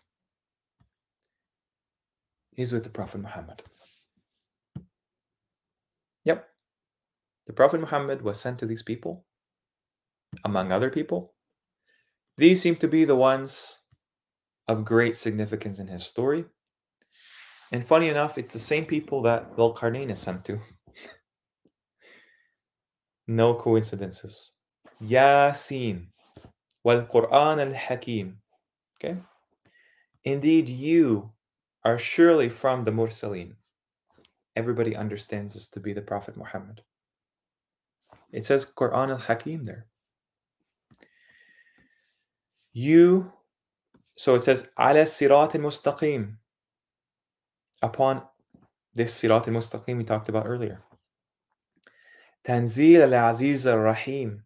A download, a revelation. This is what the Quran is. So that you may warn a people that were not warned. Their forefathers were not warned. And so they are heedless, ghafilun, unaware. Does this not describe the world we live in? We are just completely unaware of what's going on. No doubt, this could very well have happened in history already. But interestingly, as most things, as pretty much everything you can find comes in a pair in the creation. Certainly, the word haqqa has proved true upon most of them. So they do not believe. Wherever you see the word akthar, you can bet it's something negative, like most of them don't believe, most of them don't reason, most of them are ungrateful, and so forth. Indeed, we have placed in their necks collars. Not sure how that works. And it is toward the afqan, towards the chins.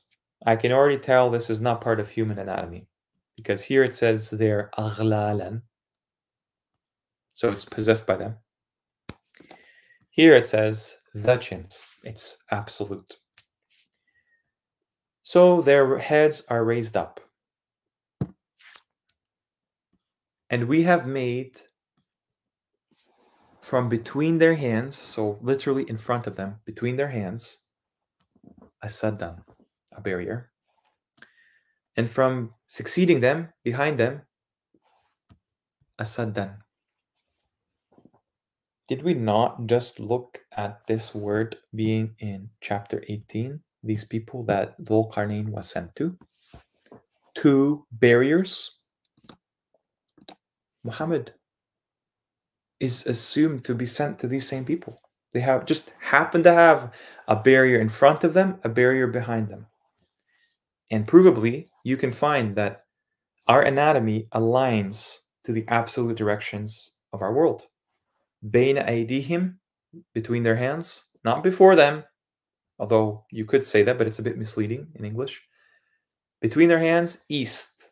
Succeeding them, west. Left, north. Right, south. Same words. But this is just relative to the person. And we cover them so they do not see. Whether you warn them or not, it's the same. Or you do not warn them. They will not believe. You can only warn whoever follows the dhikr. And I'm sorry, Sunnis, the dhikr does not include anything, at the best of my knowledge, outside of the Quran. Doesn't include the, what do they like to say? They like to say that the hadith is the hikmah. Well, clearly not. So they have to follow the dhikr. They have to be in awe of Ar-Rahman by the unseen. This is what we're doing, guys. Right now, this very moment, we are attempting to gauge the Quran on its terms as it's showing us the unseen. This is how we turn to become in awe of Ar-Rahman.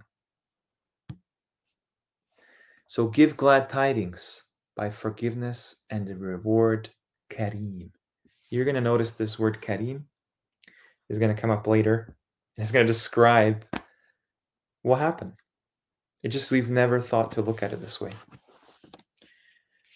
So to summarize, Prophet Muhammad sent to a people. Okay, their forefathers were not warned. That means it's like clearly recent. We live in an age without prophets. It's the strangest phenomenon. The Quran seems to talk about most of history as messengers everywhere. Human messengers, jinn messengers, everything. Prophets around the world, angels coming down, being seen, all kinds of fantastic creatures and different. That's gone now. Now we're in this limbo. We're in this transitional period where humanity is tested. Okay, Beni Israel, aka humanity, aka Beni Adam. I mean, the ones that we would be from, I don't know if there's other types of humans. We gave you the best. We gave you the best messenger. This is Allah's, I imagine this is Allah's rationale. We gave you the best messengers. We gave you the best everything, kingdoms, empires, republics, whatever you want to call it, the best of everything. We gave you the gardens. We gave you the supremacy over the earth, chose you over the worlds. And what did you do? You just caused corruption in the earth. So what we're going to do now, Beni Israel, we're going to remove all that. Remove all of that. Now you have no context. Your descendants will grow up in a world, they won't even remember anything. But guess what? Because I'm merciful, because Allah is merciful, He sends down the remembrance. When you open this book, your fitra immediately attaches to this book and says, hey, I've seen this before. Maybe you should look at that. It's a remembrance because what's coming is what's already happened. Just now on a much higher level. So the Al-Qarnayn is sent to these people. Prophet Muhammad is sent to these people. There is no way around it. Okay? He says, what makkanni in it, my Lord has established me in, is actually better.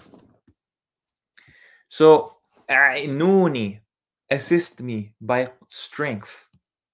And aj'al, I will make between you and between them a radman. A radman. Not a saddan. He's making something else. Because obviously they already have two and that doesn't work. This word, a'inuni, is used as a verb once. You can see how they divided it here. Not sure if that's accurate, but who is it about again? Those who disbelieve say, this is not except a falsehood he invented. And who assisted him in it? أَقَوْمٌ آخَرُونَ. This is not other. That would be غير, another people, other than Allah. Duni, قَوْمٌ دُونِهِ, besides. So, قَوْمٌ آخَرُونَ, آخِرِينَ. Are you getting the picture? These people assisted the Prophet Muhammad. And then right here, Dhul Qarnayn says, assist me.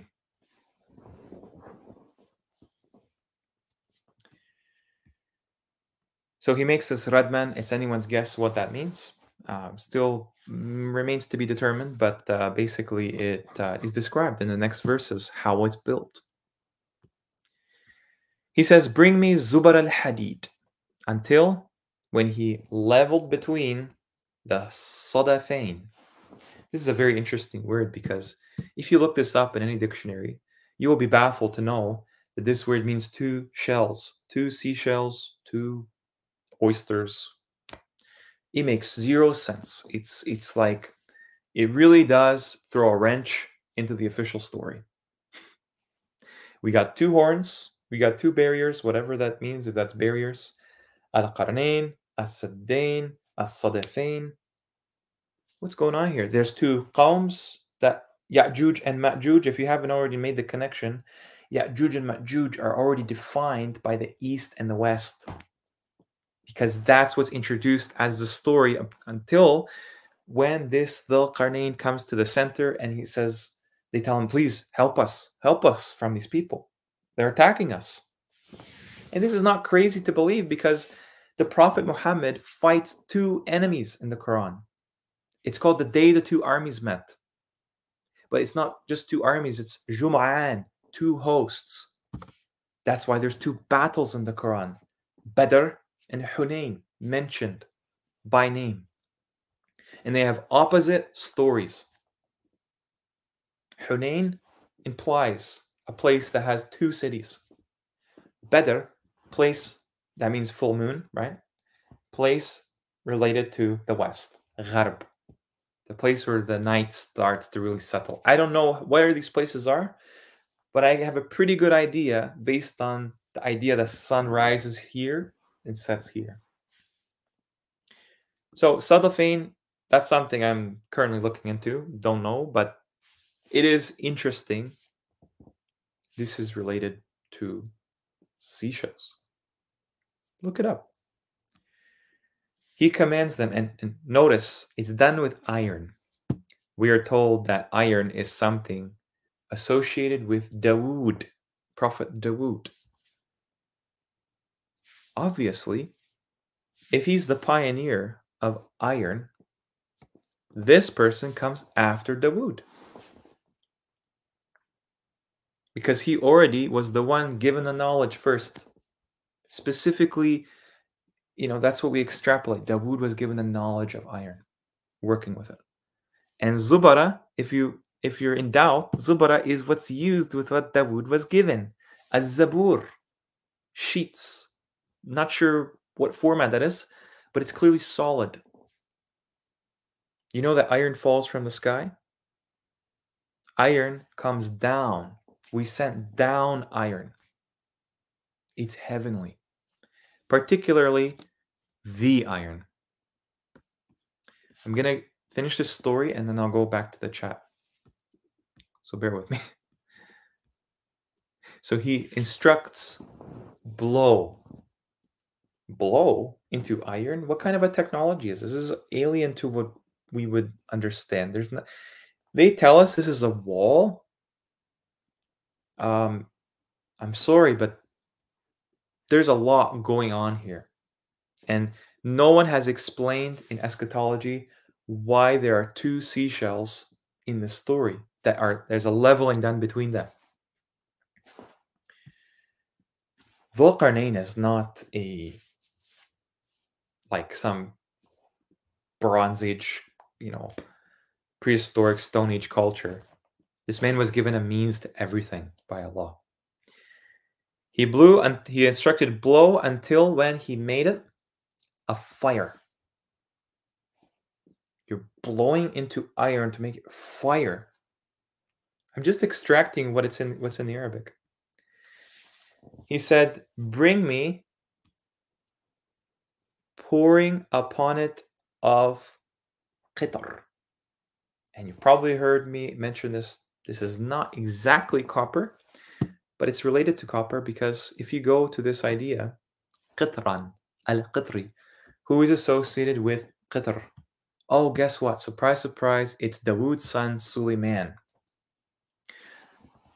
This Dhul Qarnayn has a knowledge that was first given to Dawood of iron. Zubar al-Hadid, Zabur and iron. Dawood knowledge. Then he has molten copper, which was given to Suleiman. Suleiman, Allah made flow for him a ayn, a spring of qitar, the qitar. This Dhul Qarnayn, he comes after these two prophets, somewhere in the lineage. He is very likely their descendant. And if you want any idea why it's related to copper, you go to this surah, Aqtar. This is something in the creation that Allah threatens whoever wants to pass through it without any authority. He will send upon them copper. This is copper, not smoke. You can find in my live streams. We talk about this in greater detail. Fire of copper. There is your fire. Qitr, if you look up in the Arabic language, this is something that falls from the sky. It trickles down like a cascade, like a waterfall. We already discussed in part 5 of the Mecca series how there are springs that come down from Jannah. This is likely one of them. And it defines the borders of the heavens and the earth. Like a shield, copper is like a Faraday cage. Prevents electromagnetic interference. And it's very hot, very good conductor of electricity and heat. Okay. So he pours upon this qitran, dripping, associated with Suleiman and copper. This knowledge was passed down by Suleiman. So they were not able to. So who were Ya'juj and Ma'juj, right? He's the one that he's making this to protect something from Ya'juj and Ma'juj.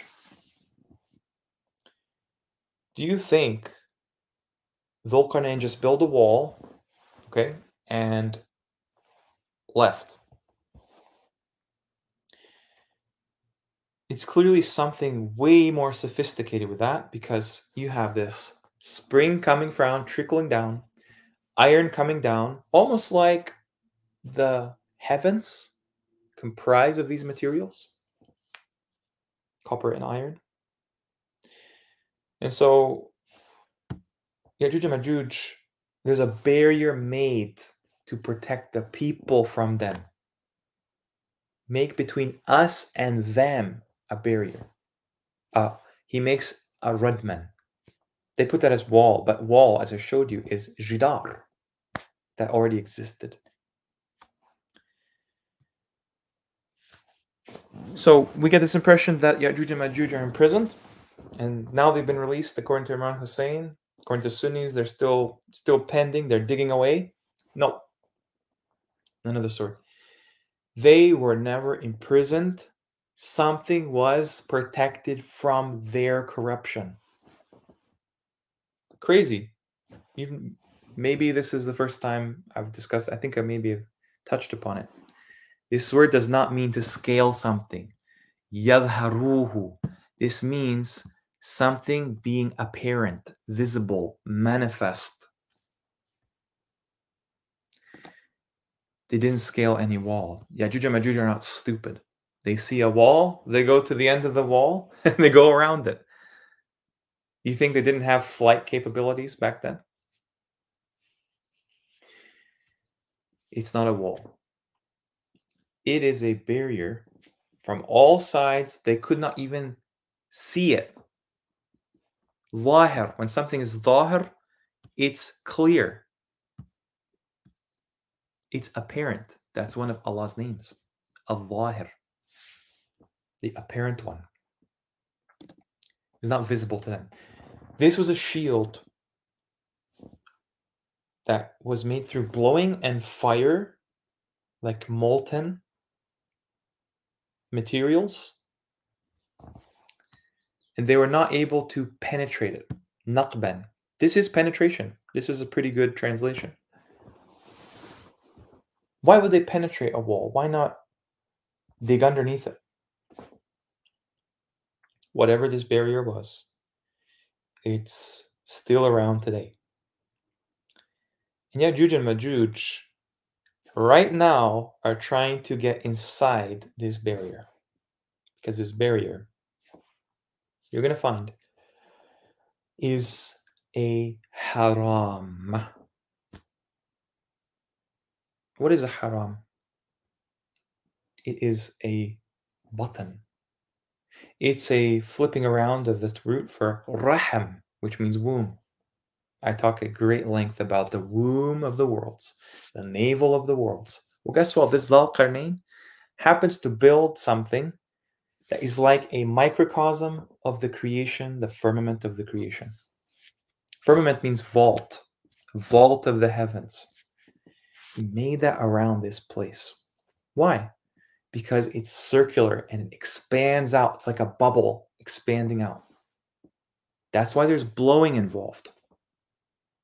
Have you ever seen glass blowing? Maybe I've showed you guys this.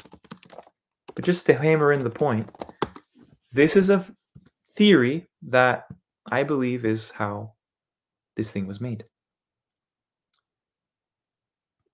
It's a circular structure that comes out of a bubble. And that circular structure protects what's inside. It's not made of glass, clearly, right? These are metals and alloys that they cannot penetrate. They just can't. They try to. They dig away. The hadith says they're digging away and they're digging away. They can't get through. Really.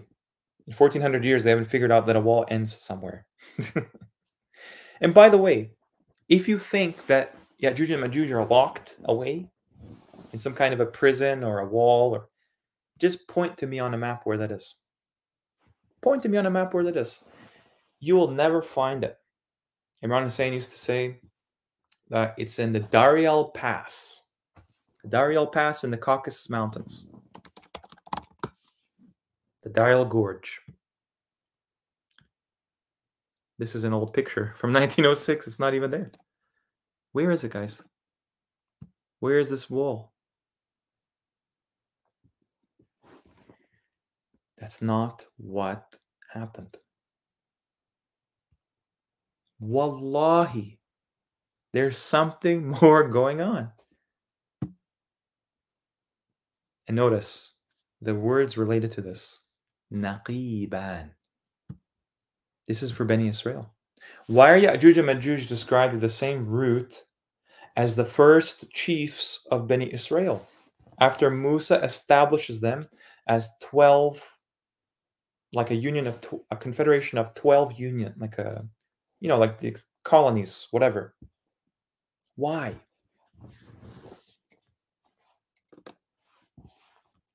Naqbu. Naqabu. How many a generation did we destroy who were greater than them in power and explored, penetrated throughout the lands? Those people clearly corrupted the earth. Bani Israel clearly corrupt the earth. Ya'juj and Ma'juj clearly corrupt the earth. I'm going to propose to you, Bani Israel clearly are the most numerous people. In the Bible, in the Qur'an, that's how you get the impression the most numerous people.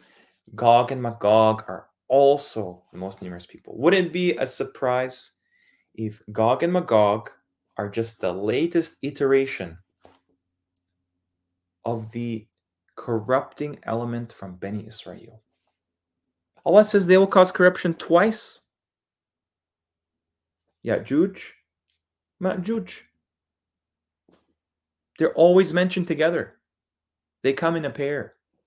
The Prophet fights two armies. Is this starting to make sense? Who is at the top of the hierarchy today? Bani Israel. Who are being subjugated currently? Bani Israel. I know it sounds strange to you guys. We're used to thinking the idea that no, Bani Israel are these like elite group of class of people. They're like it's a racial thing. They're from the maternal line and stuff, and it's just a tiny little amount. They're just Jews. No, they're not Jews. I'm going to show you the other verse with Gog and Magog. This is the story of humanity. Us. This particular stream of Bani Adam, Bani Israel. We are asked Allah to guide us in connection with the sirat of Bani Israel. Alladhina an'amta alayhim. There's no way around it. The Prophet made an Isra. That's in the word. And I maybe didn't discuss it, but this is the word for Jerusalem. Obviously, Jerusalem is not this hunk of concrete in the Middle East. That's not Jerusalem. Mecca is not in the Middle East, as we know it today. The word in Arabic used officially by the Muslims for Jerusalem is Ilya. Il. Notice it's a colony. Okay. Ilya. Beni Israel. It's a Roman colony too, because I just told you the Romans were the Muslim civilization in the Quran. The believers acknowledge Rum, whatever Rum means. Romans, Rome, Roman Empire. Ilya. Rumelia is the term for the Ottoman domain. Rumeli. Rum il in Ottoman Turkish, which is basically Arabic. Israel. These people made the Isra to the real Jerusalem from Mecca. And we're going to talk about it more in part 6, but just to prime you. And notice they say it was totally razed to the ground. No. It was not totally razed to the ground. Because what they've done is they basically amalgamated aspects of Mecca with aspects of the destination of the Isra.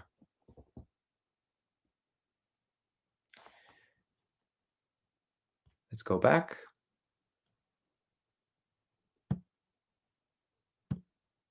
Okay. What happens now?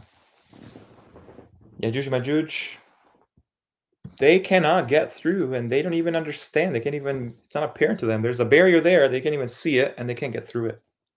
That Dhul Qarnayn, he's a masterful engineer. He says, this is a mercy from my Lord. Kind of like the treasure given to the two orphans. Kind of like the Prophet Muhammad sent as a mercy to the worlds. So, when comes the promise? When came the promise? This is actually past tense. But when you see this idha, Allah, He uses this speech like about the future, and He talks about in the past because He's outside of time. Everything is the past to Him, technically. وَإِذَا جَاءَ وَعْدُ. Remember this word, wa'adu? It's used throughout the Quran about the hour. Wa'ad Allah, the promise of my Lord, He made it level. Meaning that structure will just... And notice, you know it's the hour because it says idha. Don't tell me that Ya'juj and Ma'juj, that this has happened already, Imam Hussein followers, because Bani Israel are still in exile. I don't know what they want you to believe with these people from Germany and Russia, going to some village called Al-Quds in the Middle East, and that being some kind of return to this place that's supposed to be a haram. I'm going to show you why that story doesn't make sense in the Quran. And everything I said about Imran Hussein in that video is justified because they are lying to you. They are lying to you about everything, even the location of Jerusalem or Mecca for that matter. So Allah eventually will make this barrier null and void, okay? By the time the hour comes. And was the promise of my Lord true? This is his speech. He's speaking about this as if it's like in the future, even. Kind of odd, right? I thought it was a one-off thing. And we leave some of them on that day, yamuju fi ba'din. And we blow in the sur. This is your hint at what was blown to create this. This trumpet is related to the design of the human being. It's related to the day of judgment. The day the horn is blown by an angel, whatever the case may be. He gathers. فَجَمَعْنَاهُمْ. He gathers them. جَمَعًا. جَمْعًا. Do you guys understand? This event happens, and then the day comes. Done. Hour ends, day comes. Ernest, time is over. You had your test, humanity. Now you're brought to your Lord. This is Yawma Jumu'ah. It's not Friday prayer. Yawma Jumu'ah is the day you're collected. Al-Jumu'ah. Does this start to make sense, guys? Everything about the Quran is of the hour. And we just sound crazy to all of these people because they want to have this drama. They want to have this political nonsense. All I care about is the end. What is the end? What is the benefit to me as a servant of Allah, of Ar-Rahman? It doesn't matter how we get there. I just want to know the conclusion. We will present hell that day to the kafirin, a width. This word means a width, by the way, ardan. That tells you the size of hell.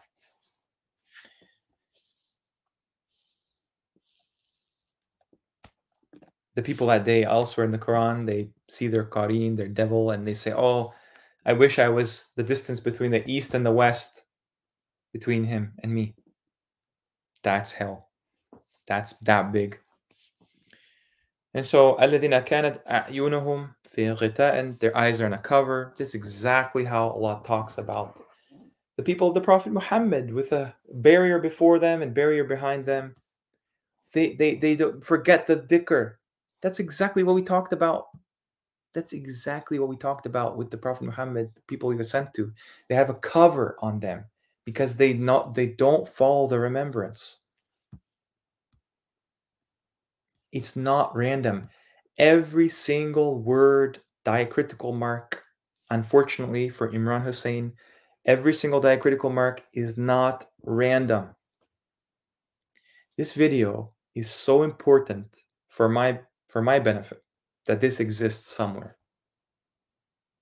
Because I want to show you, when people talk about the Quran, when people talk about Islam, everything, it's irrelevance upon irrelevance of what the ultimate purpose of it is.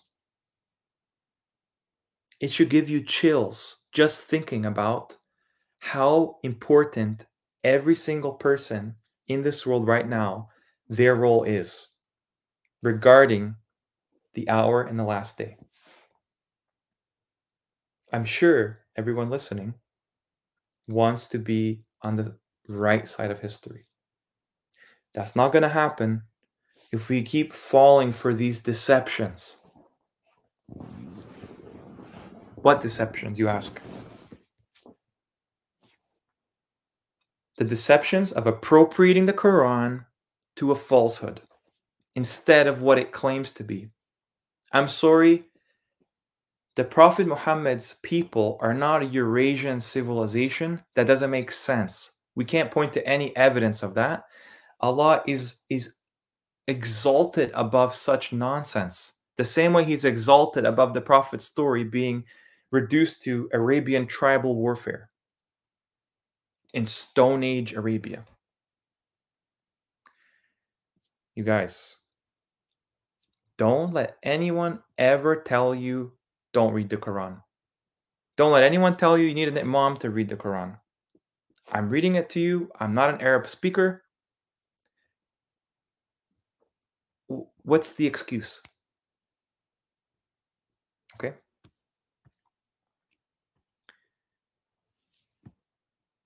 Moving on.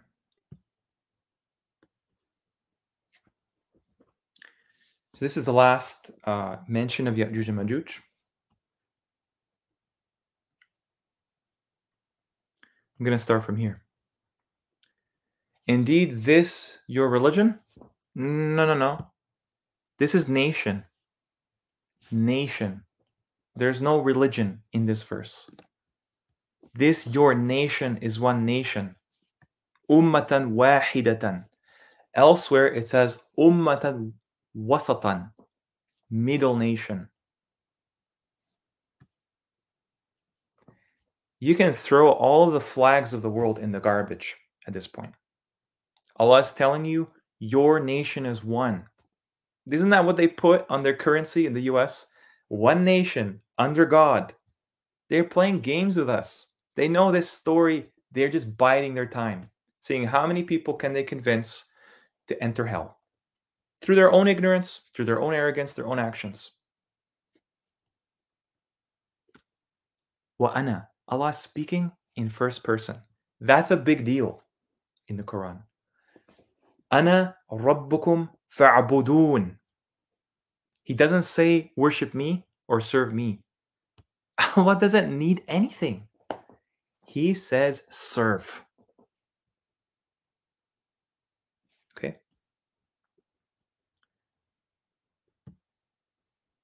They serve me. It's a given for him. But they cut off their command, their affair between themselves. All to us will return. Let me ask you, where are you going to return? You return to a location. Towards Allah. His presence is in a specific location. That doesn't mean Allah is in time and space.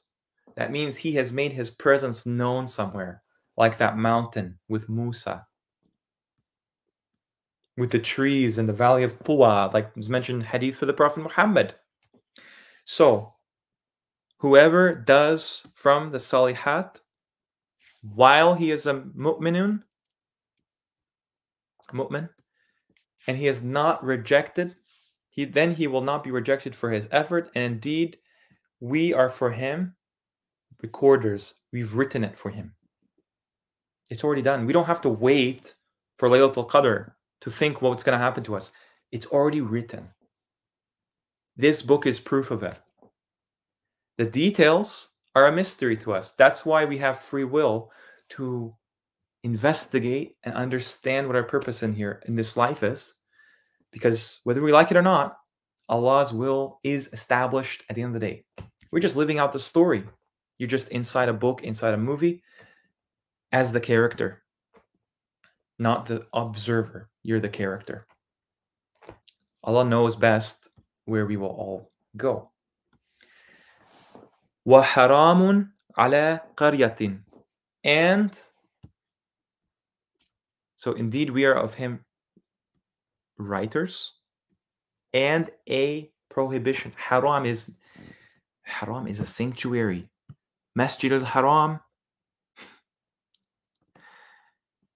The Quran understands very well. Haram is associated with al-Masjid al-Haram. How could that be Jerusalem in the Middle East? If anything, the place is Mecca. There is a distinction I'll talk about in part 6, but bear with me if you can. This prohibition, this sanctuary, this sanctified barrier, haram, womb. The Prophet, saved from the hands of the hypocrites by Batni Mecca. The only time Mecca is mentioned in association with a belly. And how can a city have a belly? It's clearly something, some kind of structure analogous to it. Haram upon a city which we have destroyed. So imagine there is a city, and in the center of it, there is a haram, just like in Mecca today, in Saudi. Whatever's under that haram is safe. Whatever's outside on the outskirts, too bad, so sad. But the fact that that is safe there, and people, these Yajuj and Majuj people, running the world, pretending like they don't exist, and they're telling the Muslims, oh, just wait, guys, Yajuj and Majuj will come by at some point. He'll come by after Isa comes back. Lies upon lies upon lies. So we're unprepared. That they will ever return. Oh, so now you get it. This is the city we're supposed to return to. You can see it.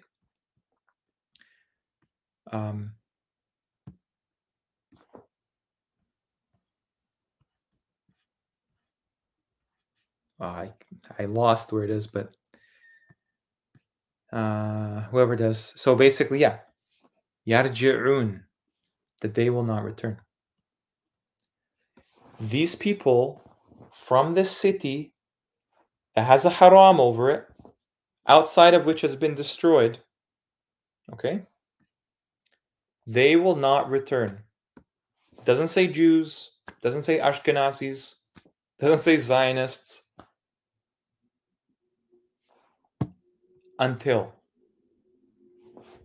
They will not return until when Futihat Ya'juj wa Ma'juj. I'm just going to take a break, guys, and hope you're still with me.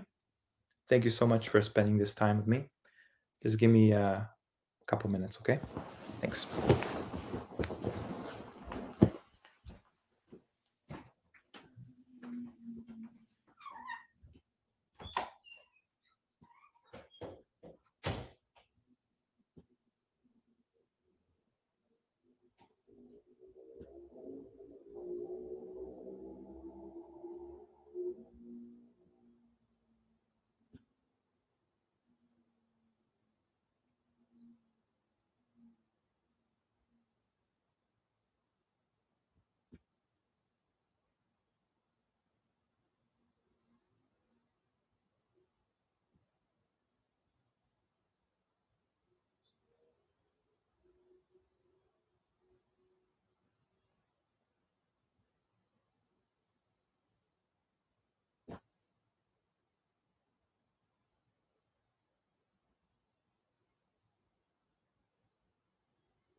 All right. Thanks so much for waiting. Okay. We've been live streaming about 2.5 hours. So I know I have a lot more to get through, but we'll take it piece by piece. I feel it's important. This is a very special video because you guys are getting a condensed version of the Mecca series, basically the remaining parts. I just not including all the details, so there's a bit more, to expect. Okay. We've already established there is a central nation. Everyone comes from this one central nation. Dhul-Qarnayn and the Prophet Muhammad have so many similarities in common with their story. We have even the idea that there is a kind of a barrier or some kind of a protection thing that's it's blown into manifestation, and Allah is talking in general about the people. So what he says is in general, للعالمين. Indeed, this your ummah is one. You know why he says this? He says your nation because everything preceding this, Isa, Yahya, Maryam, Zakaria, Ibrahim, they're all from this nation, guys. The nation of Bani Israel. That's why everything revolves around this place, quite literally. And he says they've been cut off, they will never return. And this is why they tell us in Judaism, which is what the whole world apparently has to follow, this Kabbalah Judaism. They've been kicked out of the temple. They're still waiting to come back, and apparently they've gone back. But no, this is a fraud committed to make you believe the end times are closer than you think, and it can happen tomorrow, which is why they have this war drums beating. This is why I'm making this video, because I know these people and their agents, they listen in like good jinns. And if they understand that this information is out there, it won't end well for them. So these people will not return to this city with a haram, okay, until when has been opened Ya'juj and Ma'juj. How can you open a people? Do you guys remember the beginning of this stream? Fatiha, al-Fatah. Does that mean open? It means conquest, conqueror. Muhammad al-Fatah, al-Fatih. Chapter 47, Muhammad. Chapter 48, al-Fatah. If it was open, it would be al-Fattah. This is conquered. This is a war. This is the conquest of Mecca, aka the conquest of paradise. Have you guys watched that film? This is what they call the film.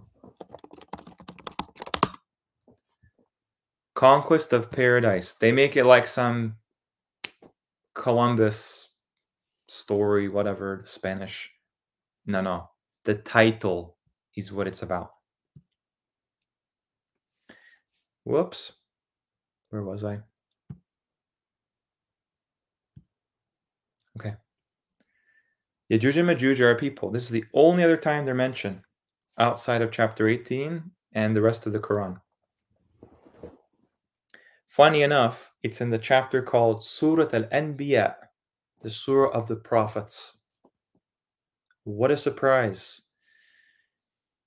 This is given the idha treatment, like the splitting of the moon we talked about yesterday. So this is something regarding the hour. And guys, remember, like nowhere does it mention Ya'juj and Ma'juj are freed and they are opened, this barrier barring them from the earth. No, it doesn't say that. It would say when something else, we'll talk about this root. It says when they're conquered, Ya'juj and Ma'juj are conquered as two armies. They're like the epitome of evil. All the evil from Fir'aun, from Qawm Lut, from Ad, from Thamud, from Qawm Nuh has just been like trickled down to these people. The Prophet Muhammad is the opposite. The Prophet Muhammad is their vanquisher. Why? Because we just established Dhul Qarnayn is the one who subjugated them. He's not Cyrus the Persian king. He's not Alexander the Great. Those people never existed. He is the most important person tasked with the most important mission, which is still pending. And we'll get into the specifics how that works, inshallah. Until when Ya'juj and Ma'juj are conquered, and they from every hadabin yansilun. Do you know why this phrase exists? And look, right after it says, اقترب الوعد الحق. Wa'd is associated with the reward of the prize of Jannah. Because that barrier Dhul Qarnayn built just, it's leveled. Because they conquered these people, the horn blows. Like it says in chapter 18, right? The horn is blown.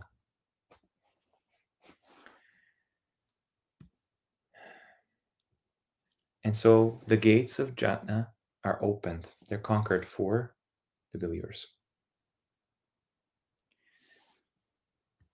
And behold, staring upside the ones who disbelieved. Again, it's always the vision, the sight, or something like that. Oh, woe to us, verily we had been in our ghaflatin. This is on the day now. This is after the hour. This is on the day.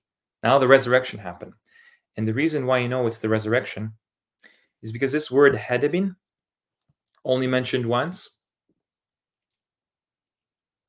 This is in respect to like something like mounds of the earth. If you were to bury somebody or bury a plant, it's actually analogous. The qiyamah is like the growing of plants. You take a pile of dirt and you pack it down where there's a little bit of an elevation on the soil. Like those burial mounds in North America of the giants. You can look it up. Yansilun is not descent. This word has to do with progeny. You can see it on the screen. Nasla and nasla. And when he goes away, he strives throughout the land to cause corruption therein and destroys crops and animals. But the word is not crops and animals. And Allah does not like corruption. These are the biggest corruptors in the world. Al-harf wa nasla. It says progeny here, but animals here. Go figure, right? You go to naslahu. He made his posterity. Posterity is nasla.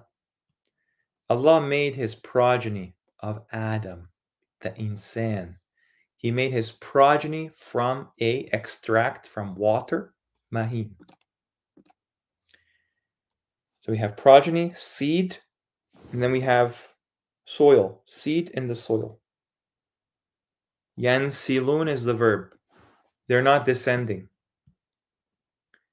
This is the other word where yansilun is used. And look at this. Then not that they will be able to make a will and not toward their people, their family, to return, again returning, yarjirun, and blown in the trumpet.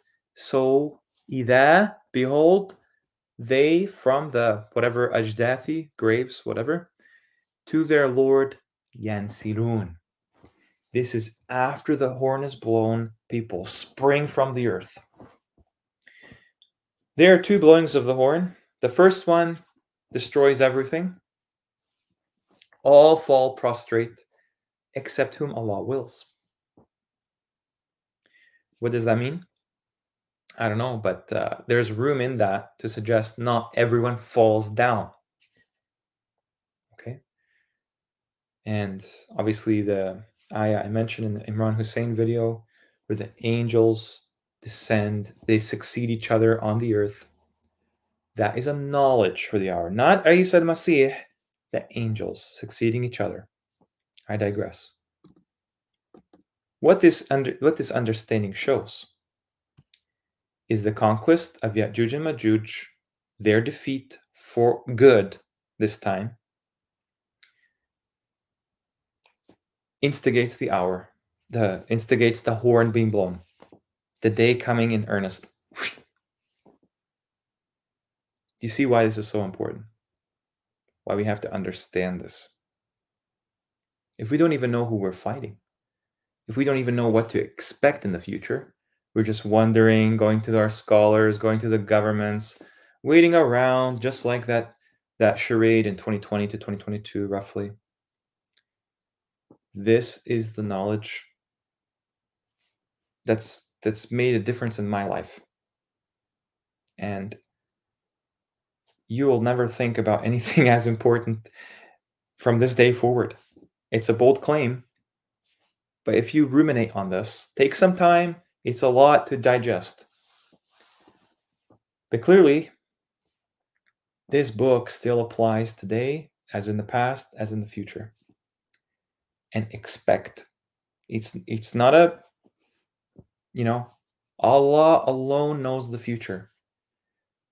But would you like to be prepared? If I'm wrong, fine. I'm wrong. Imran Hussein, sorry, I'll apologize for sure. If you're still alive. But if I'm right, if this Quran, without mincing the words, shows what it says to be true, wouldn't you like to know in advance? Ya'juj and Ma'juj are a formidable enemy. That's why they're our test. The dunya was always something that is a test, a distraction, a diversion away from the hereafter, the akhirah. It's subhanAllah so amazing that we are named after the akhirah. Akhirin. Okay? This hum applies to Ya'juj and Ma'juj as much as it applies. I guess it applies to them because they'll be 9/10 of the world, right? We're told. Majority of the world. There's always a certain proportion of believers, and everyone else, you had your chance. You picked wrong. You followed your desires. You lied.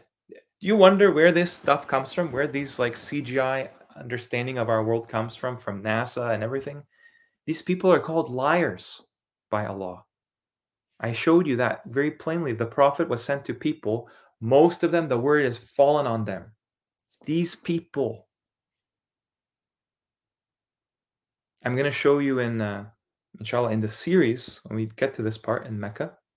But now you have a bit of a trailer for it. They are still using these words. They are having these celebrations. If you don't believe me, let me show you. Okay.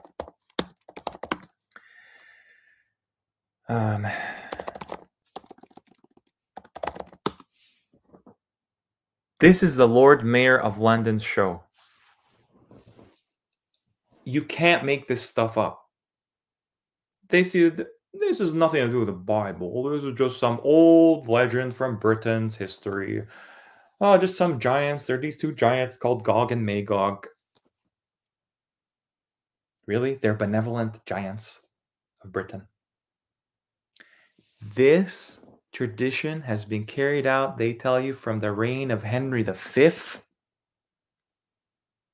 The Lord Mayor's show presentation of Gog and Magog. Here they are. They're in this church. They're in the city of London. Look, they parade them around. They make effigies of them. How great. One is blue, one is red. One is Eastern, one is Western. One looks more, from the appearance that they put, more Oriental. Do we use that term? I should just say Eastern, okay? More Eastern or Western. And they tell you, Gog is the blue one, NATO's blue flags, the West's blue flags everywhere. Magog is the Western one. China, Iran, Russia, they all had these red flags. Funny enough, they're put as the enemy in the grand world stage. This is nothing more than a trick. They're not each other's enemies. If they were, Allah would make it very clear. What He's showing us is they're lying to us. The Church of England uses this to this day. It's not a local legend, guys. They use the red and blue symbolism everywhere. And this is what it means. Quite point blank. Gog and Magog are the people in power. They've been there. They have had help from these jinn beings. They populate pretty much, at least, the ma'shar jinn wal insi. The jinn is mentioned first because that's the really masterful part of that association. The insi part are these guys. I think I've shown this to you before. Look at these actors. These actors are your Gog and Magog from all countries. I will never, in a million years, support any of these people or their flags. Never. I will never be sent to go and kill innocent people or die upon these flags, any of these flags. They created this specifically to deceive us about what's coming. And look, Putin is in there too. I don't know what people are thinking in the Muslim world. You think Russia's your ally? Do you think that the West is going to help you, or Turkey's going to help you, or it's a hoax. This war is engineered to fleece us. You don't think that's the case? Yeah, just look at some of the churches made from bones of the previous people. Okay, then you'll know then you'll know what they're on about. And look, Gog and Magog, they don't even hide how they're depicted.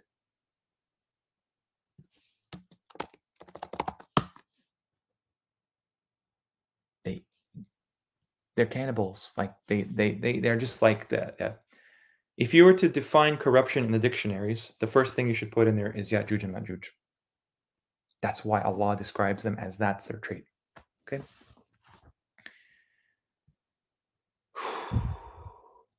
Okay. Does that make sense, guys? We've gone through a lot. We've gone through a lot. Oh, man. This stuff really weighs heavily on you when you understand this.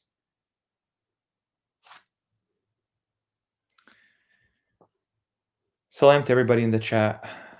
You know, sorry it's here and there. Okay.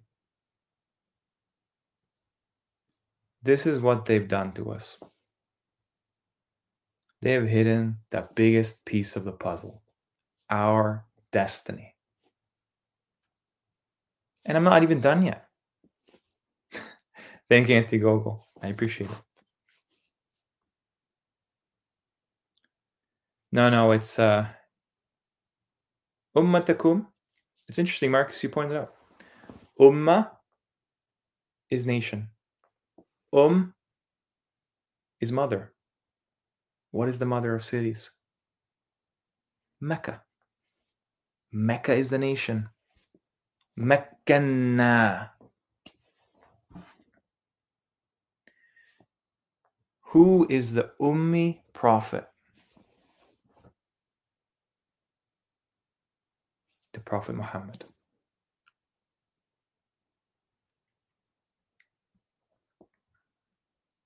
He's the Ummi prophet. He's sent to people called Ummiyin. Okay? What does that mean? That means they don't understand the scripture. They don't understand the scripture. Why? Because they live in a world where their reality is generated. It's literally just completely fake. Rocky Balboa, I'm going to put your thing on the screen. This is what I'm getting at. Who better to vanquish this evil for the worlds? I mean, guys, he's sent as a mercy for the worlds. What do you think these people get up to? Okay? They get up to the worst possible deeds. If this stream has to be longer, I'll make it longer. Is that important? I'm not laughing like I was yesterday. I'm not laughing about this. This is as serious as it gets. He comes back to finish them once and for all.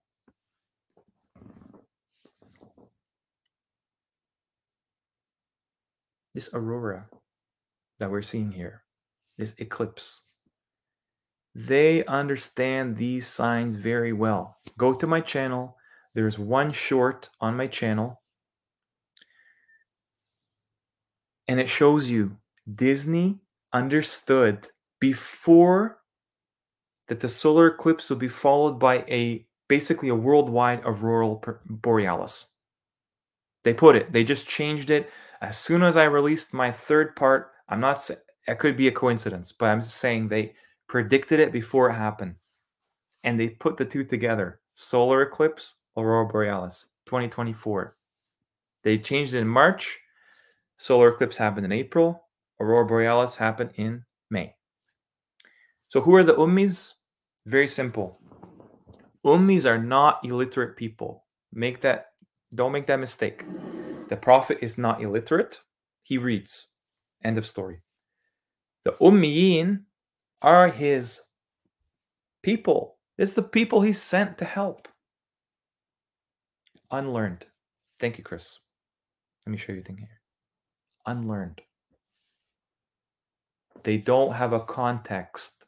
They're ignorant of their past and, of course, their future. And so what they're going to find, because think about it, it says they find him written in the Torah and the Injil, whatever that is. The Torah and the Injil, they find written Muhammad, the Ummi Nabi, Ar-Rasul, An-Nabi Al-Ummi. Why? They can read it, but they don't understand what the context is. That's why they're Ummis. The people above them, I think they're Yahud or Ahl Kitab, they are basically gaslighting them and who they are and what they are. Giving them a fake story so they never figure out how valuable every man, woman, and child in this time is. Gentile, you know what? Actually, that's a really good point. I agree with you, V. They don't know the books, but it doesn't mean they can't read. They can read. We've been reading this whole time, and we never thought the Quran would just be that vast. Imagine, this is what humans are like. Okay? Gentile, even in the Bible, always meant the lost sheep of Beni Israel. There is no other people in actuality. You'll never find Russians in there. You'll never find British people in there, or Brazilians in there, or South Africans in there, or Chinese people. All you'll find is Beni Israel. They are the Akhirin. And these Akhirin, what they have done, people from them running the world today, they've made fake representations with the help of the jinns to make it look like Quran is just some other book and it doesn't even apply. It can't even accurately portray the world. No. It does accurately portray the world. They've just been lying. That's it. Until when things start getting revealed. And things are getting revealed, right? Because in just a short amount of time, basically 2020 to now, basically, this has been the biggest exponential increase in our awareness as ummis. Okay. Glad to see you guys are still with me.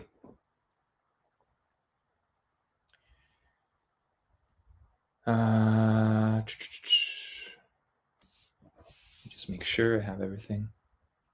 All right. Is it this one? Yeah. This surah, chapter 44, is called the smoke.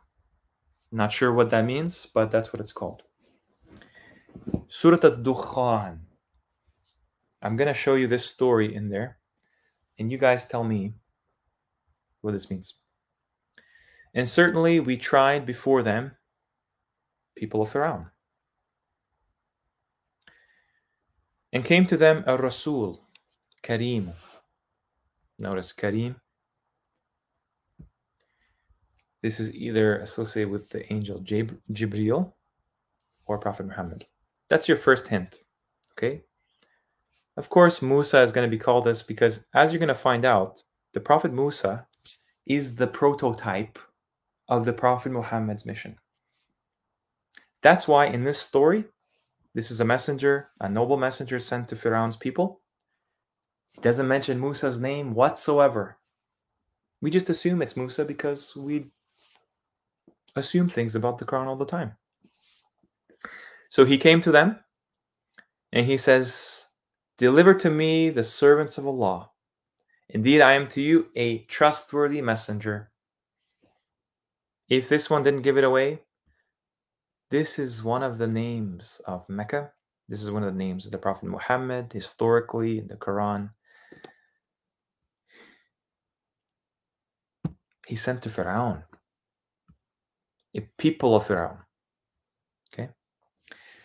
And that you do not exalt yourself against Allah. Indeed, I have come to you with Sultan Mubin. This is exactly how Musa talks. That's why we were always fooled in thinking it's Musa. Doesn't mention his name here. Indeed, I seek refuge with my Lord and your Lord, lest you stone me. That's a strange thing because Musa never mentions that. But clearly, where the Prophet Muhammad is from, originally,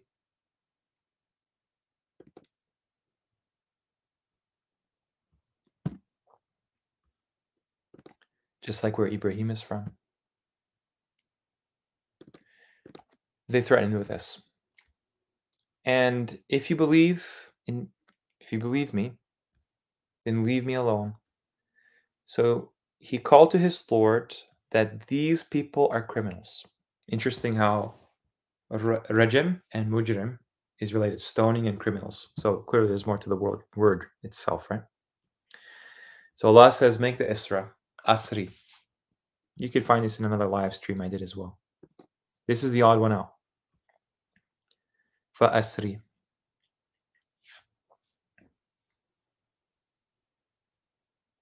It's not Prophet Lut. Prophet Lut was not sent to Pharaoh. It's not Prophet Musa, because Allah inspires to Musa with the word Asri. Fa Asri is the one in the middle, between them. Make the Isra with my servants a night. Indeed, you are to be followed and leave the sea Rahwan. Indeed, they are an army to be drowned. How many did they leave behind of gardens and springs? Kareem. You go down to the end of the story. We made to inherit it Akhirin people. A people of Akhirin.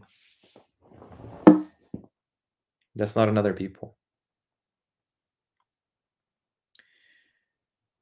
So this is very likely, from what I understand, the last reset. The last reset that happened. it just toppled everything. And that's why we have no memory about anything beyond a few generations. We don't even know our lineages. The last prophet made his grand exit with the Isra, hence Israel. And so you can imagine where he is. He's in a place waiting, like Imam Mahdi. They just copied the story to make his grand return. A day will quake the earth and Jibalu. When I said, the Dhamma at the end of nouns, this is something about the day, about the hour. Okay? The transitional period between the dunya and the akhirah. That's what it means. And it became the Jibal like a heap of sand pouring down. Indeed, we have sent toward you a Rasul as a witness upon you. The witnesses are very much at the end of time, basically. We have sent you a witness upon you like what we have sent to Fir'aun, a messenger. Two messengers mentioned there. And he says like, so it's not exactly the same, but very close.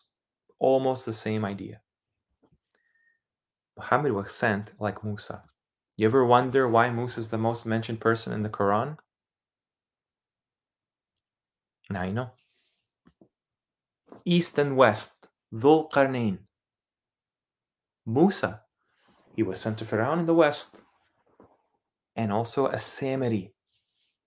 A Samiri is an Eastern, whatever, leader, resident. The people of Musa are followed by Mushriqeen with a qaf.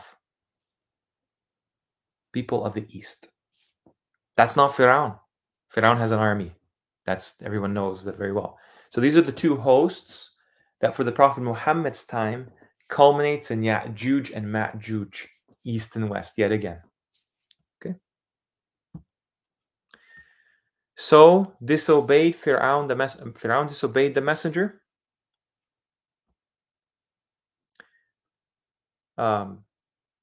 Isn't this the Prophet Muhammad? Ar-Rasula? I guess every prophet is called Ar-Rasul, basically. Every messenger is called Ar-Rasul of their time. Rasulullah, right? But that says, we seize them as seizure wabilan, ruinous. The word is used for heavy rain. You can imagine where the flood comes from, eh? Heavy rain. فَكَيْفَ تَتَّقُونَ إِن كَفَرْتُمْ يَوْمًا يَجْعَلُ الْوِلْدَانَ. So now it talks about the day. Just jump cuts to the day, as if this is related to the day. If you guys think that Fir'aun's time is over, or the time of Asamani is over, you're in for a big surprise, because no. You will see this come back. You will see this world the Prophet Muhammad was sent in, the context he was sent in, it will come back.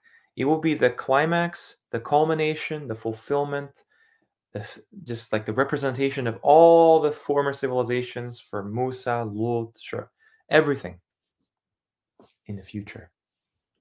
That's why I made a kind of a jest that what's to stop anyone from creating an idol of a cow and having people prostrate to it, exactly like what happened with Beni Israel when Musa left them.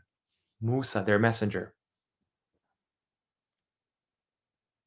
This is what they did. Musa had an absence period. Suleiman had an absence period. You can even find that Isa, there was some absence period. Ibrahim, you can find there was some absence period. And what do the people do in the absence of their messenger? Exhibit A. Look at the world today. This is not unique to us. The only difference in our time is we don't know what we're doing. We have no context. They created all these religions around this truth to hide it. The heaven will break apart. Fatir. Allah is called Al-Fatir. There's a surah in the Quran called Al-Fatir. Fatir. And that's his promise is fulfilled. Wa'du. There it comes again. The promise. Indeed, this هذه, this idea, is a reminder. تذكرة. Whoever wills, let him take to his Lord a way. We're going to be returning, guys. If it's not obvious already.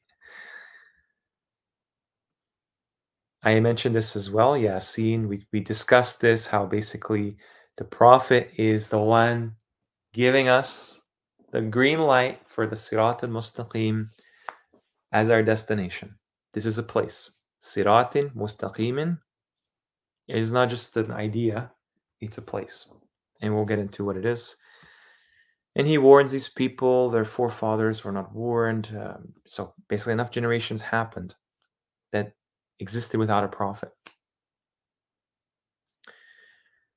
They're heedless, and it's just interesting that most of them will not believe, like Ya'juj and Ma'juj.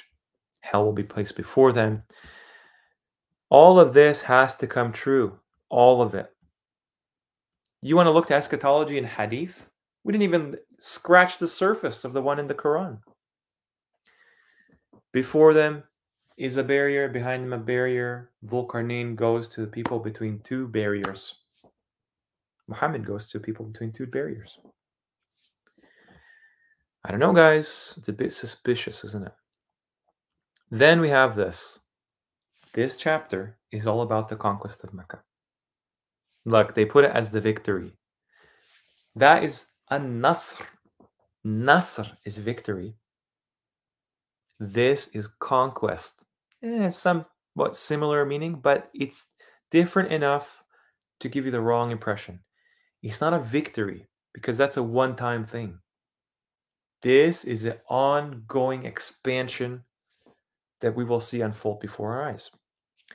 Indeed, imagine Allah is talking to the Prophet in past tense because Allah has willed everything already. We're not waiting for Allah to write with the pen everything. No, it's already written. Indeed, we have given victory. We have conquered for you. Allah conquers for the Prophet. Imagine how powerful that is. We have conquered for you. This is opened to fattah. There's a shadda on the ta. No shadda here. This is fatah. Conquest. Conquering. Not once did they make it. They even put it as decide or has. I mean, they don't care. This is Allah's conquest for his people. Allah's afattah, the judge.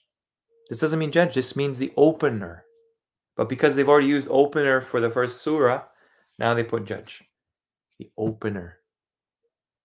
It's not knowing judge. Come on. Victory. This is conquest. No way around it. You conquer the city, you get the keys to the city. You open the city. A victory that's clear. Allah may forgive for you what preceded of your sin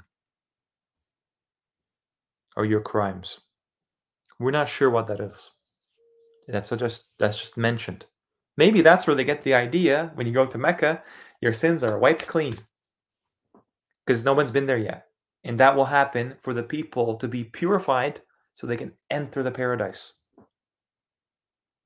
That's what he does to Bani Israel as well.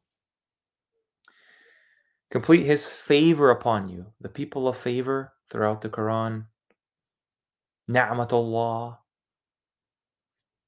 An'amta alayhim. Favor upon you. Bani Israel. Simple. There's not all these moving parts and different unreconcilable pieces. It's one thing. And Allah guides you, Prophet, of the Sirat al-Mustaqim.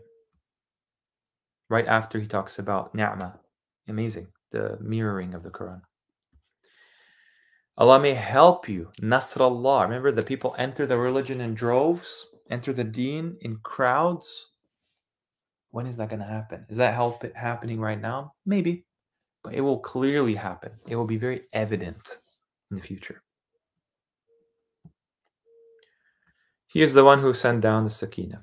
Okay, now let's go to verses 24. Just so you can get an idea of what I'm talking about. Conquest of Mecca. Sunnat Allah, not the Sunnah of Muhammad, not the Sunnah of Hadith, not the Sunnah of the former peoples, Sunnah of God. The one قد خلت, passed from before, certainly, and you will never find within it the way of Allah any change. We see that Sunnah today changes all the time. This is the Sunnah. It's from the Qur'an, because Allah is the author of the knowledge of this Sunnah from Him that all the prophets practiced, not just the Prophet Muhammad. And He is the one who withheld their hands about you and your hands about them by Batni Mekkatan. This is the only mention of the word Mecca by name. From after Adfarakum. Something to do with claws. I'm not sure what that means. Yeah, I'm not sure how that works, but وَكَانَ اللَّهُ بِمَا تَعْمَلُونَ بَصِيرٌ. So the very next verse is the big one. They're the ones who disbelieved and صَدُّوكُمْ. They hinder you about Masjid al-Haram. I put this in my Mecca series. It's very clear that we've never been there, at least in contemporary times. It's inaccessible because there are people, mushrikeen, kafirin, preventing us from going there.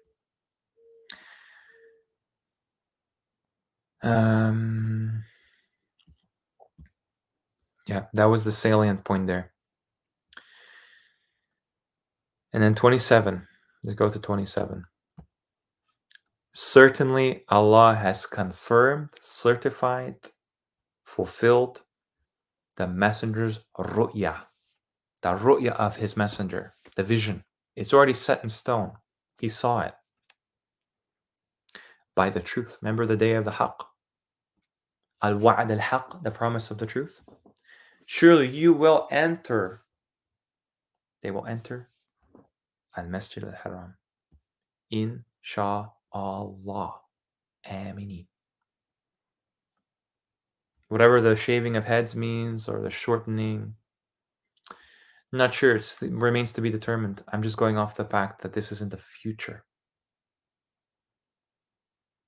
Because even though it's spoken about in the past,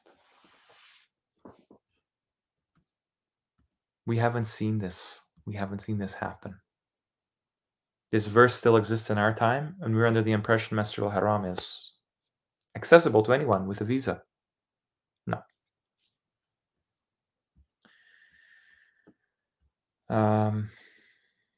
He made from besides that a conquest near. A near conquest. قريبا. What else is قريبا?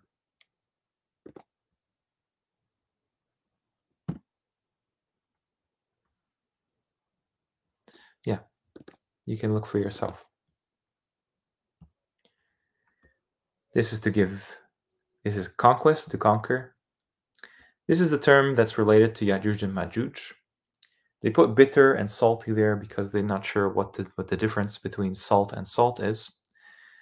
But Ajajan, some people have always correctly stated, it has something to do with ignition, fire, conduction.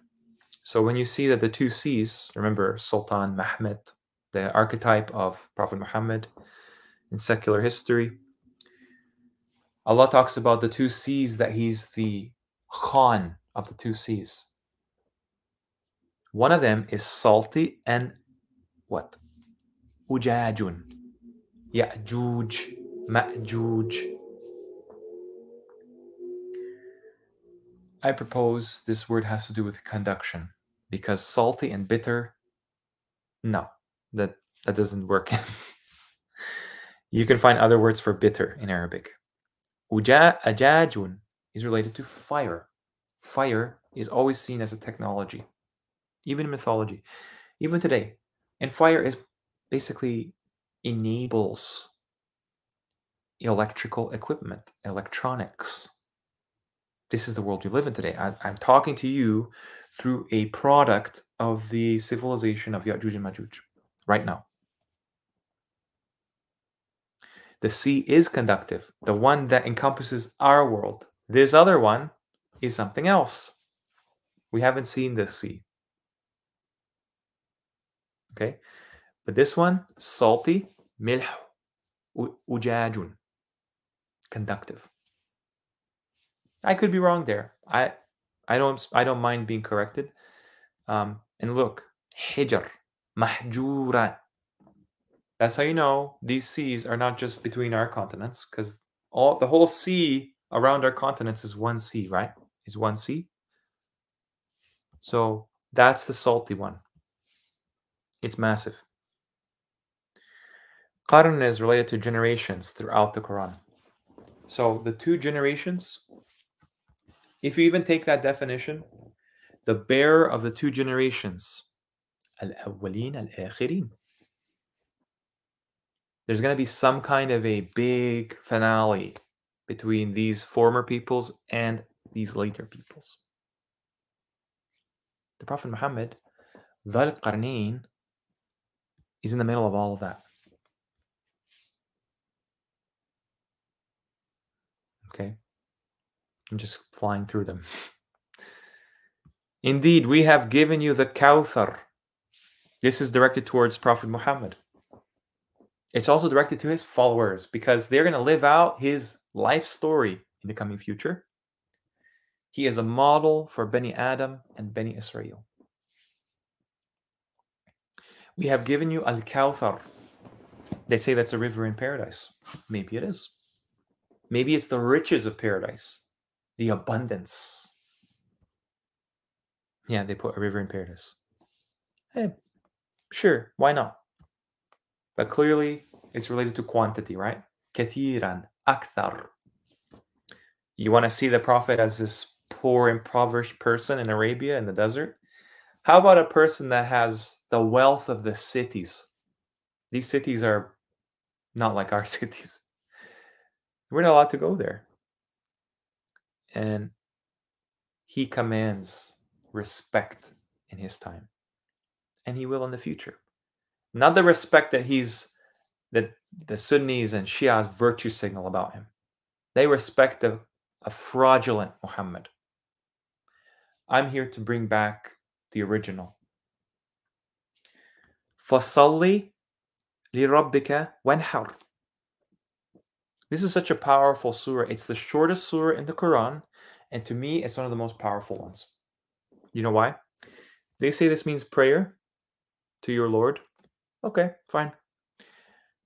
Doesn't work, but what does that have to do with sacrificing? What does that have to do with slaughtering?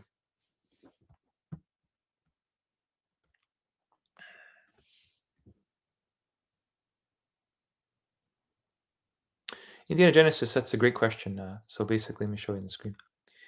Does the Aurora Borealis mean that the jinns are thrown in more locations, or they are trying to leave the earth for the victory coming on believers, or seeing some great punishment coming on earth? All of that is possible at this stage in the game. Okay?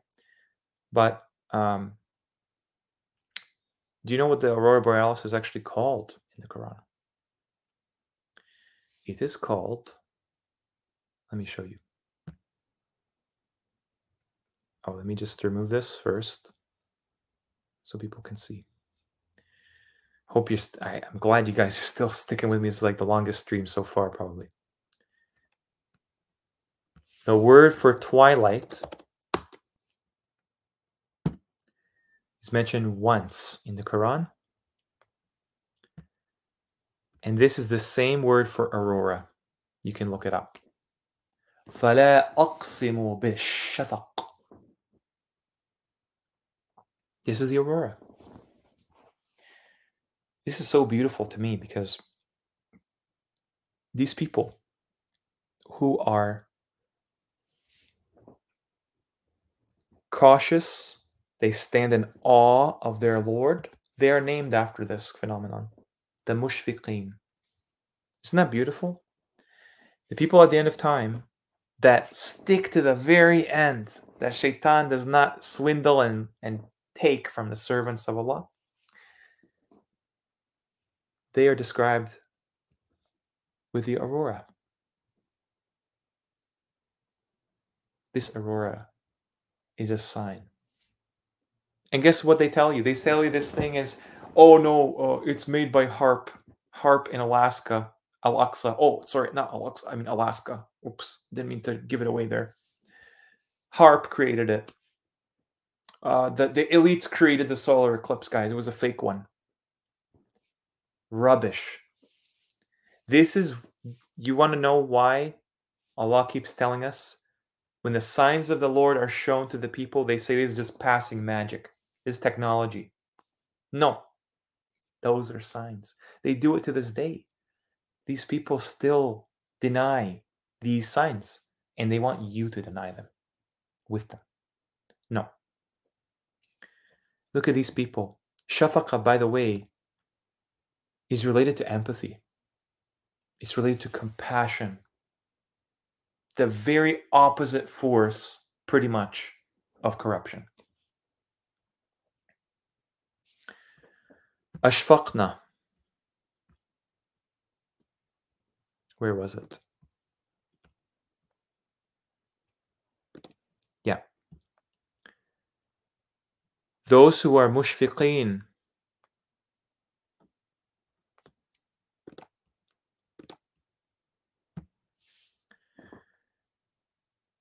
look what it says about them. These people are actually prevented from the fires of as-sammum, the poisonous fire. That's pretty good because I do not want to know what it's like to be in a poisonous fire, which the janns are created from. Just look at this word, okay? You will notice that this is what we're talking about. Alaska, Al-Aqsa. Do you want to see another one, Rocky Balboa? Alaska, Al-Aqsa. That's a freebie, okay? Here's another one. Alexander. A lot of people say Alexander the Great is Dhul Qarnayn. Al-Aqsander. They call it in Arabic Al-Iskandar. Doesn't work. Doesn't mean anything in Arabic. They made these fake languages from Arabic. Al. That's the definite article. Al. So now you're left with Aqsander. Al-Aqsanna. Al-Aqsanna. The Aqsa of us. The Aqsa of our Al-Aqsa. I haven't even gone there yet, guys. Chapter 17. This Dhul Qarnayn person, he's got two realms. Just like Mehmed the Conqueror, 2 earths, 2 seas. Sultan, he has the authority of domain around the world. Al-Masjid al-Haram, that's earth number 1. Al-Masjid al-Aqsa, earth number 2. You see how they're situated? Oops, like this. The straight up and down path. Anyway, I'm getting ahead of myself. Okay. Because I looked at etymology. What did people call Alexander the Great in history officially? Some of them call him Al-Aqsandu. There's not even an R in there. It doesn't mean anything. The defender of mankind. That's what Alexander means in Greek. The defender of mankind. They just put that in there. Anyway. Here we go. We did that. We did that. We did that. Where did we leave off? So yeah, mushfiqeen, al-shafaq, that means aurora. Oh yeah, Surah Al-Kawthar. What is this sacrifice that is simultaneous with prayer, with salat? You're going to find salat is associated a lot with fighting, a war. You wonder why the people criticize the Quran and say, "Oh, the Quran, it's so it's so bad. It tells you to kill all the unbelievers, kill the infidels, kill the polytheists." You guys have no idea what you're talking about, because Allah says very clearly, first and foremost, if they fight you. Secondly, those people are a specific category of people. They're not just willy-nilly people, non-Muslims. That's a lie. Non-Muslims of this Sunni religion, that doesn't mean you're not Muslim. That doesn't mean you're not a follower of Allah's guidance. That's a lie. That's sectarian propaganda.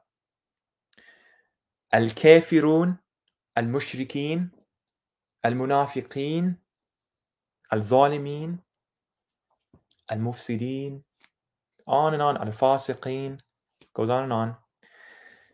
These people are the enemies of the worlds, enemies of you and me and everyone in between. When the time comes and they will be fought, there's no mercy there. What you're going to find up there is something horrendous, horrific. You probably have an idea already. You think that just people disappear and they just leave without a trace. However many children disappear, however many people get just missing without a trace. I don't know what happened to him. He's been missing for decades. They cause corruption in the earth, not on the earth, in the earth.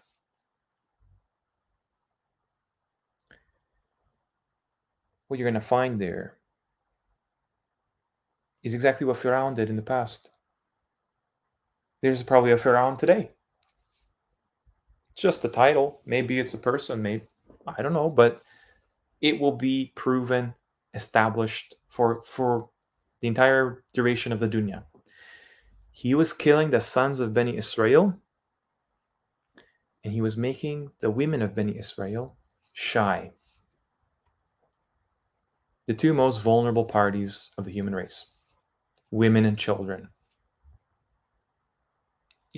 Just use your imagination what you think is going on right now. Okay? And then tell me that this defense of basically people who want our extinction, they want the extinction of believers in God. And it's not going to happen. It's not going to happen because this conquest, we didn't start, like, think about it.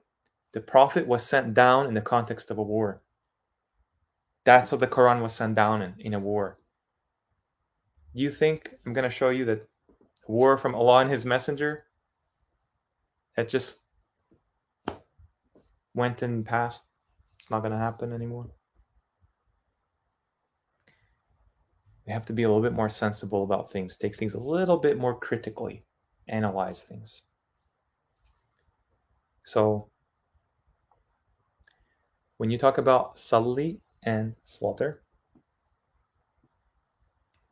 now you understand. And what is the vision of the Prophet Muhammad? I have a theory, may not be true, but it's a pretty good guess in my opinion. Well, it tells you in that surah. Where is it? Indeed, your shani'aka, this word is associated with hatred, the one who hates you. He is the one cut off. I can't really vouch for the translation because I have yet to confirm or deny how accurate it is. But just from the superficial reading of that, who do you think that entity is? Who prevents the orphan and the property of the orphan? who hates the Prophet Muhammad, who hates his followers.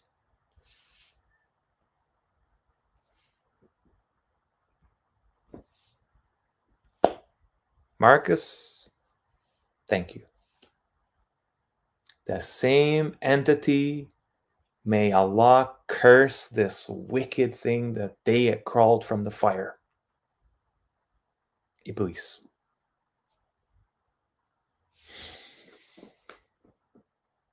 Iblis.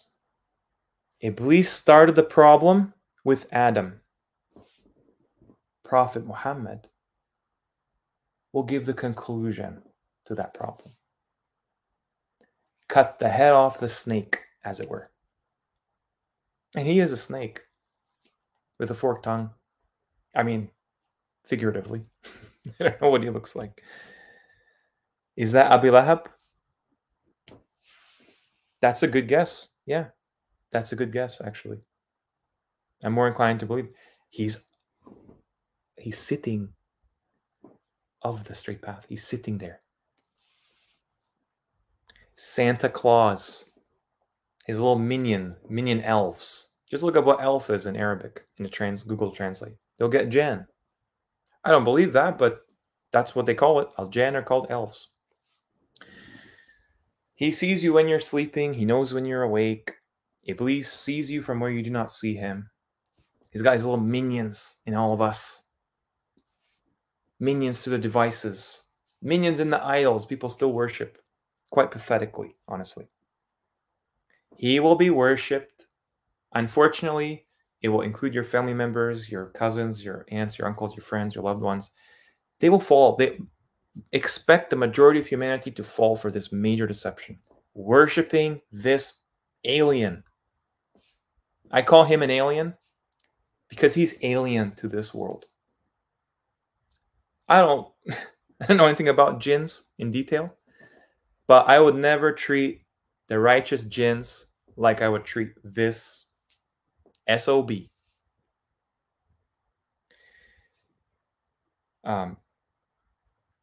This is a story that Prophet Muhammad is given the glory. Allah chose him for this, to make this story end, to make the best conclusion to this, as Dhul Qarnayn. Literally, they put horns on the devil, right?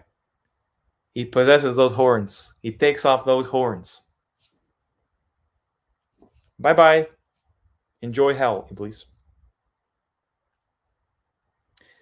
AI, thank you so much for this. I will also sit on the mount of the congregation on the farthest sides of the north. I will ascend above the heights of the clouds. I will be like the Most High. That's from the book of Isaiah. The words of Satan.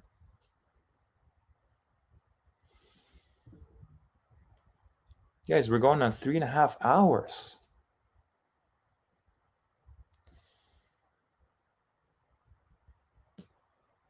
Okay. Maybe Satan wrote this verse, Kenneth Blaine, in the Bible. The Bible is clearly his brainchild.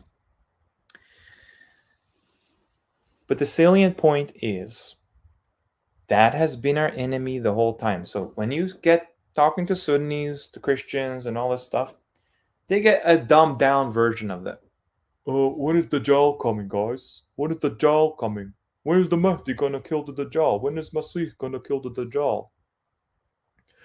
Then you get the Christians. Hallelujah, you know, Jesus Christ is coming back, and Jesus Christ is gonna kill the Antichrist, and he's probably gonna be one of them Muslims, and he's gonna kill the Antichrist, and hallelujah, we're gonna go up the rapture, and we're gonna be sucked into, whisked away into the clouds as the children of Israel and everything. Satan is your enemy. Full stop. Satan is your enemy. Ash-Shaytan, Iblis, Ar-Rajim. Fir'aun was possessed by Shaitan. He was a human idol, vessel for this deity. A Samiri had this created thing, an inanimate object that contained this creature. Maybe it's not exactly him. Maybe it's other jinns, what have you. But clearly they know how to occupy the space of things we worship other than Allah.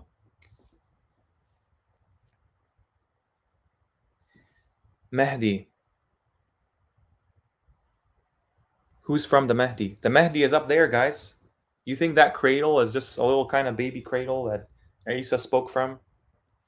Isa and his mother were taken up, up and away to a place with springs and gardens. A nest. What a beautiful place for a baby to be born. And they call him the Masih. But I just told you, the Prophet Muhammad is the fulfillment of everything before him. He has to be. He's sent exactly like a Masih. A cleaner. Clean everything up. Leave nothing left of the corruption. Do you know the Prophet Muhammad is the only person the Quran has this amazing ability? Let me see if I can find it. There's one sec, guys.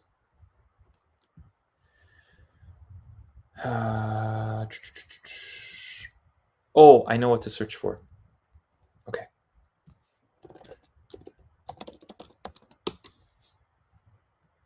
Here he is. The only time Al-Ummi is mentioned. Is this him?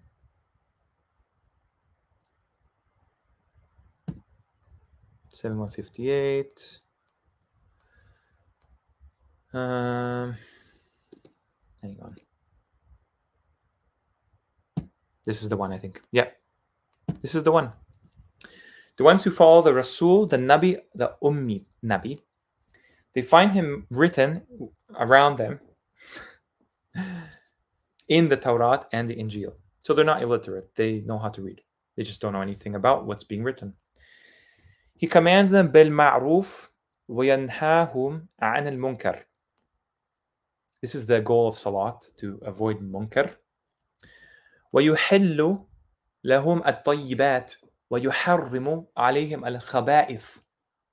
This is amazing. It's not that he just makes these things forbidden. He somehow has a way of reversing the damage of filth, of corruption. That's what it's saying. Haram. The Prophet yuharrims. That's how you know that haram place is associated with Prophet Muhammad. But he does this to the things that are bad. He is the medicine for this corruption. Okay? Thank you, AI, for that quote from the Bible there. Hopefully we can end by 4 hours. Hopefully. Inshallah.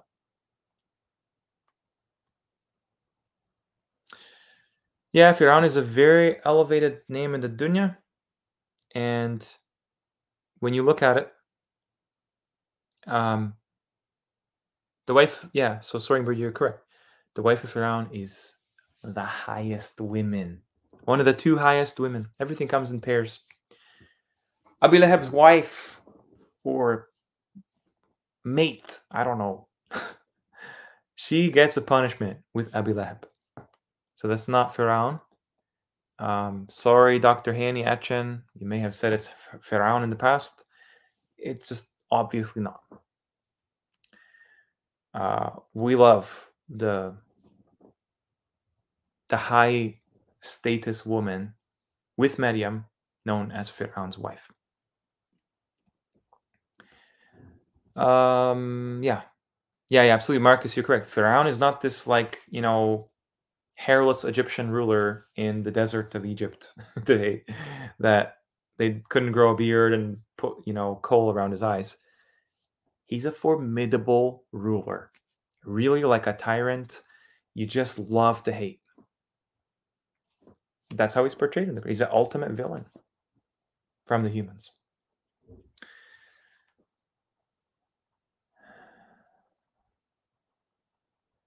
Indiana Genesis, I appreciate this. I appreciate your comment. Yeah. Kenneth Blaine, you'll notice that imra'atu is like you're saying woman, but really is it woman? Maybe it's a mate. I don't know. Need some study for sure. Let's move on. That's Surah Al-Kawthar.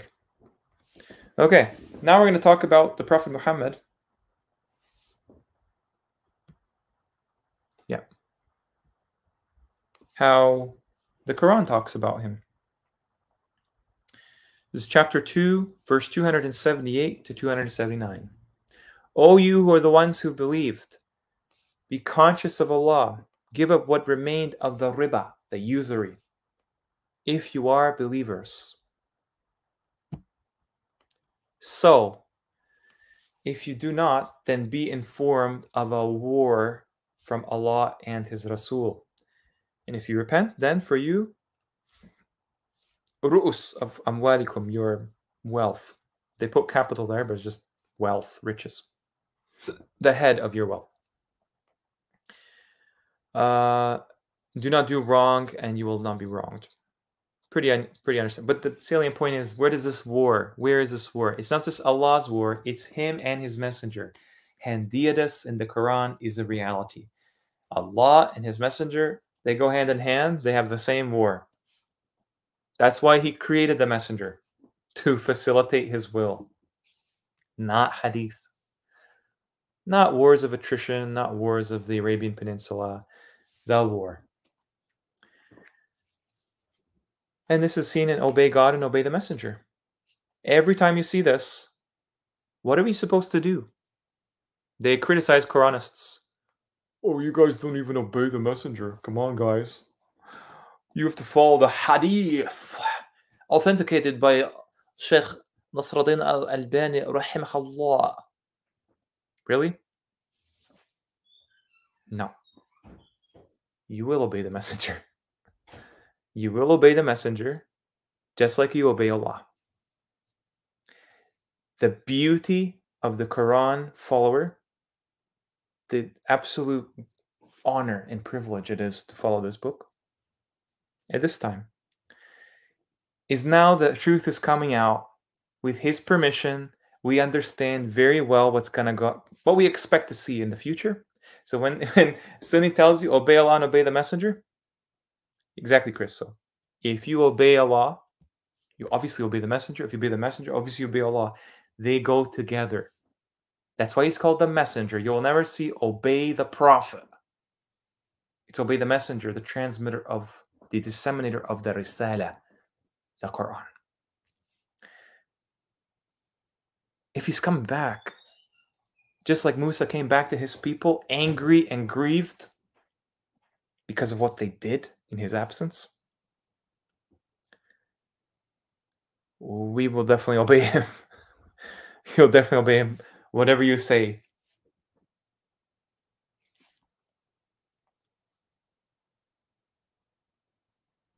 If you're disobeying the law that the Prophet followed, you're creating chaos. Yeah. Why? Because it's in line with Allah's order. Yeah, that is the Muslim lantern, the mushrik jack-o'-lantern that you were talking about when you don't understand any Arabic, okay? These hadith projectors, the hadith projectors, they do not understand Arabic. Who are you? What is your name? Chris. Chris, you are not an Arab. You do not understand. You are sitting and reclining. You are reclining on your chairs. Like the Prophet ﷺ said in the authentic hadith. These people are oppressive with their obnoxious claims. I didn't mean obviously the Arab thing. This is just okay. But clearly, the believers have the ultimate favor in the worlds. The ultimate favor. Don't worry. Don't fear this stuff. They will gaslight you the whole way through. We are not these hypocrites. I'll get people comment on my channel, apologize, do this, blah, blah, blah, blah. I already proved to you guys in the Hadith stream, the people of Jannah recline on couches. The people of Jannah have all the beautiful amenities that they should be granted in the dunya as well. Thank God. Yes, I am reclining in a chair. It will be in paradise, inshallah. What's wrong with that? What's wrong with obeying the Prophet? I do obey the Prophet. The Quran tells me who he is. I don't need your silly hadith fantasy. I can use the hadith. I can extrapolate some gems, some ideas, understanding, just like from the Bible. But at the end of the day, it goes through the filter of the Quran. Chris, thank you so much. It's haram to have silk and gold, but God gives you the haram in heaven. Nope, it's not haram for men to have any of that. I'm confident in that. Because this is the adornment of Allah in paradise, just like it's in the dunya. No way around it. So anyway, obey Allah and obey the Messenger. Very simple. The Quran is the message. Muhammad is a messenger of the Quran. Maybe he'll come back as Ahmad. Maybe. Who knows? The one that finally praised the most. Right? He's done with his praising.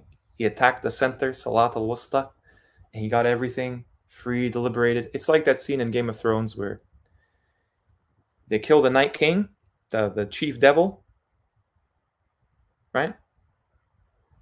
And then all the devils die. That's in a show.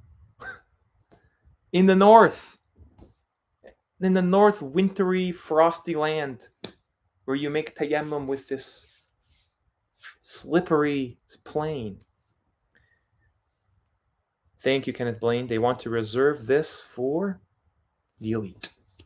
Well, guess what? Do you know who the elite are? The angels, the messengers, the believers. Allah and His angels, yusalluna. They salli upon these people, the messengers and the believers. That doesn't mean God and the angels pray. They're giving something to these people they will need in this battle. Especially the Prophet Muhammad. So when they say Sallallahu Alaihi Wasallam, they have no idea what they're talking about.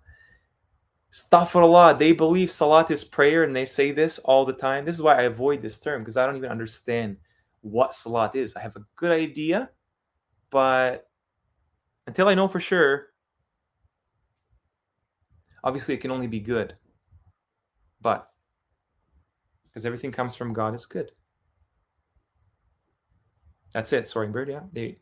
They are hoarding the gold, hoarding the silver. Where do you think those deposits are? Do you think we're in scarcity? Oh, we're running out of silver. Oh, it's an environmental catastrophe. We have to stop doing everything. Stop, enter austerity measures. No, there's no scarcity. All this stuff is abundant. They're just hoarding it.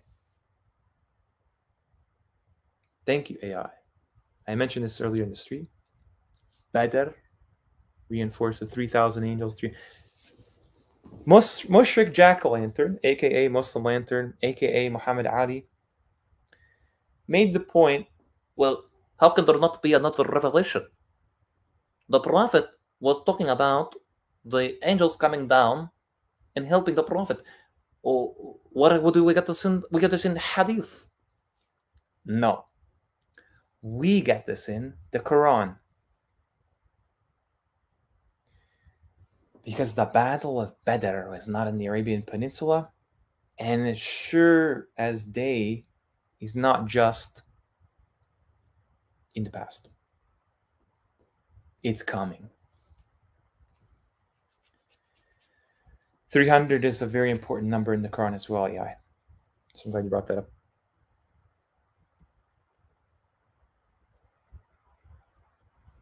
All right. That's why you guys, the angels come down to fight. Knowledge of the hour, they come down. 3,000, 5,000. Yeah, they tell us peace is never, peace is never impossible on the earth, but it was before with al-Islam and Qur'an. Yeah, absolutely. Yeah, the days are changing. Where is it? Yeah, obey the Prophet, obey Allah, and obey the Messenger. This will become the government. That's why Muhammad is like a king.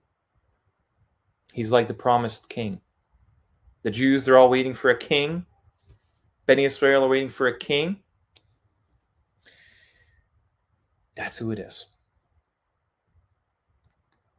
And Beni Israel rejected him, just like they rejected all the other messengers. All right, guys. Surah 49. All you who believe, not forward between Allah, between your hands, Allah and His Messenger, and be conscious of Allah. Indeed, Allah is hearing, knowing. O you who believe, do not raise your voices above the voice of the Nabi, and do not tajharu, be loud to him, by the speech like the loudness of some of you of others, lest it become worthless, your deeds that you not perceive. How are you supposed to do that today? They would say that this verse is time-bound, but if the Prophet Muhammad is not done, let's say he's walking around today on the earth somewhere, it's possible now. Whatever that verse means, it's important information, essential knowledge. The Quran only gives you essential knowledge for your benefit. Do not raise your voice above the messenger, as if this will play out in the hour. Next. O you who believe, do not enter the houses of the messenger, or sorry, the Nabi, the Prophet, except when given permission to you for a meal without waiting for it.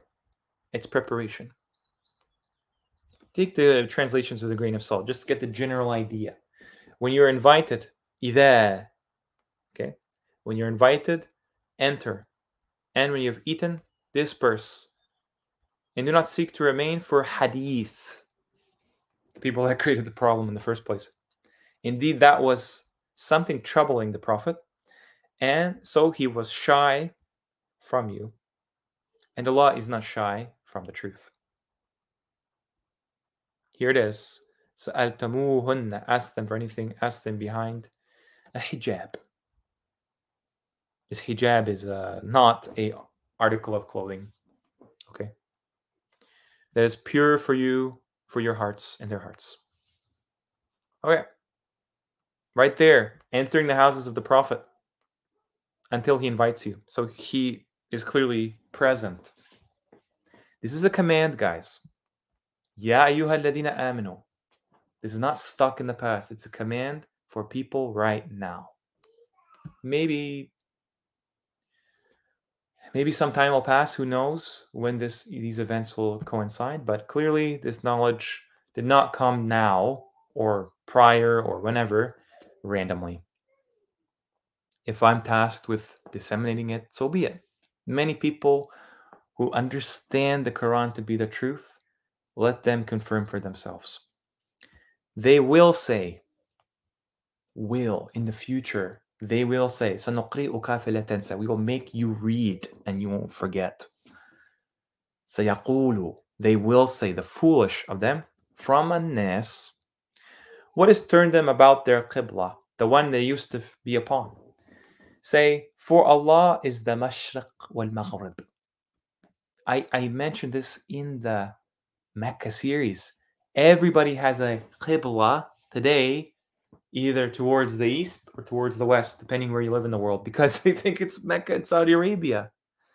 Allah guides whoever He wills to Sirat al-Mustaqim. It's a destination. Here, now He says ila, because this is the qibla, the attraction point for the world, the center.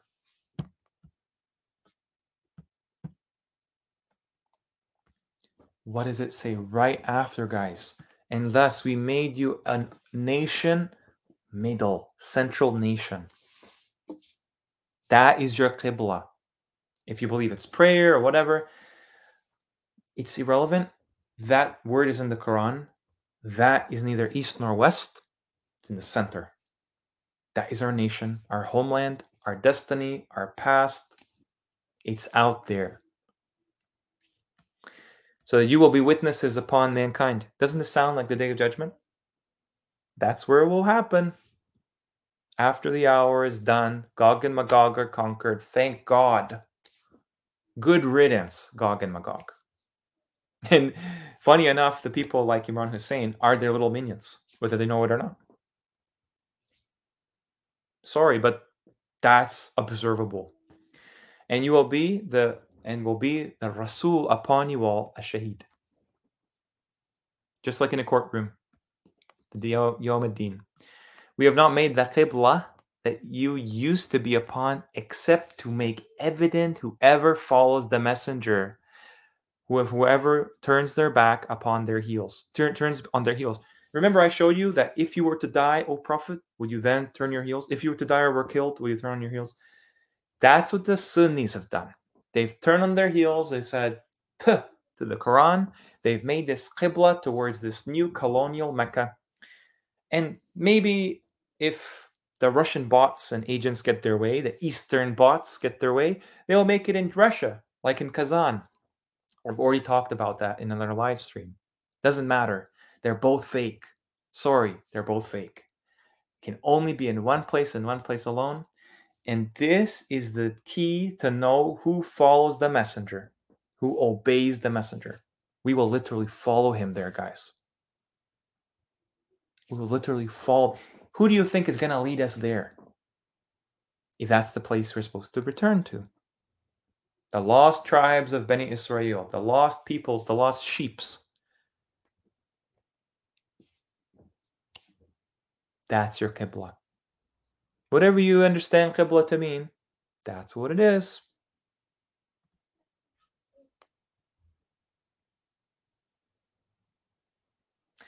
I'm sorry if this is confronting. Maybe I'm a bit too harsh. I don't know. I get very passionate, fired up on this stuff. Because that's what the Quran is. That's the central thesis of the Quran. That's the ultimate tafsir that I can find. I'm sorry, but it's all purposeful. Here we go. Yeah, so we follow the messenger.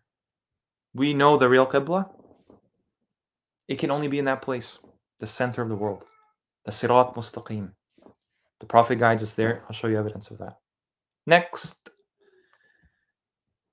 الذين آتيناهم الكتاب يعرفونه كما يعرفون أبناءهم. أبناءهم. Do you know what that means?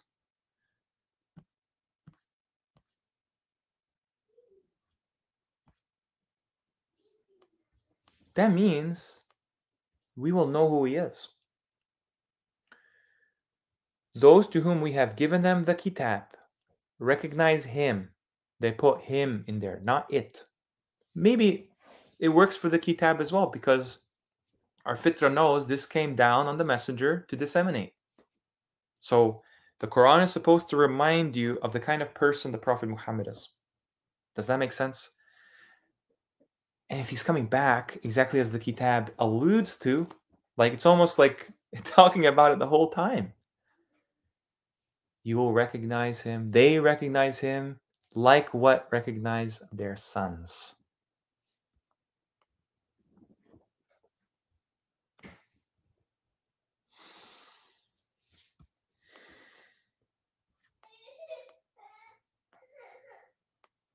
I don't know, guys. This is in the Quran. We have to explain this. He is like the ultimate believing friend. He's the ultimate believer, ultimate warrior, champion, wise man.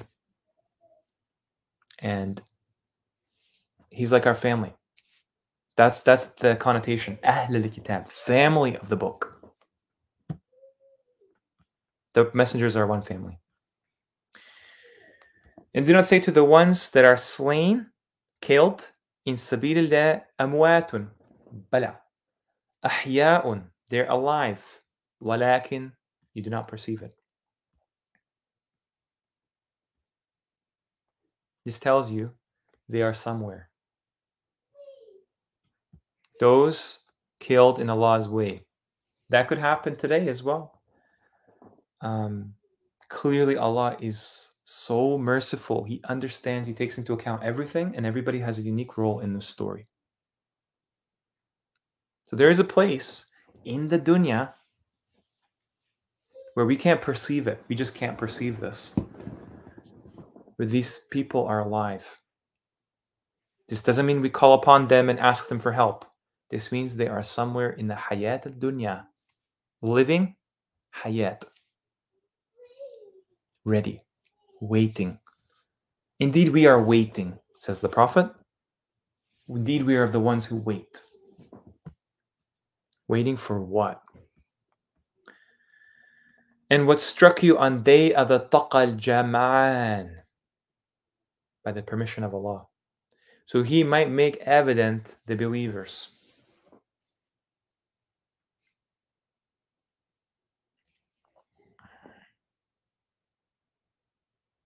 Okay. We go further. He might make evident the ones who are nafaqu, the ones who did hypocrisy. When it was said to them, come, fight in Allah's way, or defend, do something, right? They said, if we knew fighting, certainly we would have followed you. They, to their disbelief, their blasphemy, one day drawing near from them, their faith, they say by their mouths what was not in their hearts. This is the definition of a hypocrite. They say with their mouths what's not in their hearts. And Allah is most knowing by what they conceal. The ones who said to their brothers while they sat, they had obeyed us. If they had obeyed us, they would not have been killed. They sat just like Shaitan sat as well. So avert from yourselves the death if you are sadiqin. That's their advice. Do they not think? Do they not reckon? The ones who are killed in Allah's way are dead. Do not reckon that. Nay, they are alive. عند ربهم يرزقون. They are receiving provision, are in the vicinity of their Lord, whatever that means. That word, عند ربهم, is basically Jannah. That's how that word is used, Jannah. That is the closest you can get to Allah's presence. It's phenomenal. They're given provision, so that can account for how they live so long, right? Hundreds of years. Rejoicing by what bestow them Allah from His bounty, and they receive good tidings by the ones that have not yet joined them. Who has not yet joined them? In Jannah? Okay, fine, in Jannah, fine.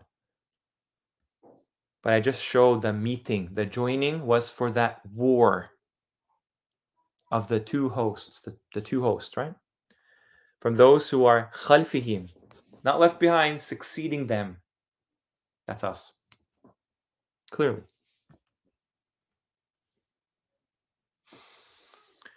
No fear will be upon them, nor will they grieve. That's a phrase used for the people of Jannah. They receive good tidings, favor from Allah, fadl. This is things Bani Israel and the messengers received. And Allah knows that He will not let go to waste the reward of the believers, the ones who responded to Allah and the messenger from after what befell them of the qarh. A lot of this remains to be translated, the details, right? To the ones who did good from them and are conscious of Allah, a reward alim. Last two verses. الَّذِينَ قَالُوا لَهُمْ النَّاسِ. Indeed, the nas have certainly gathered against you, so fear them. But it increased them in faith. So they're not afraid. They're not afraid of us.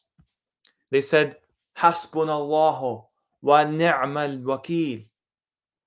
Allah is sufficient for us. His book is sufficient for us. His messenger is sufficient for us. We're good.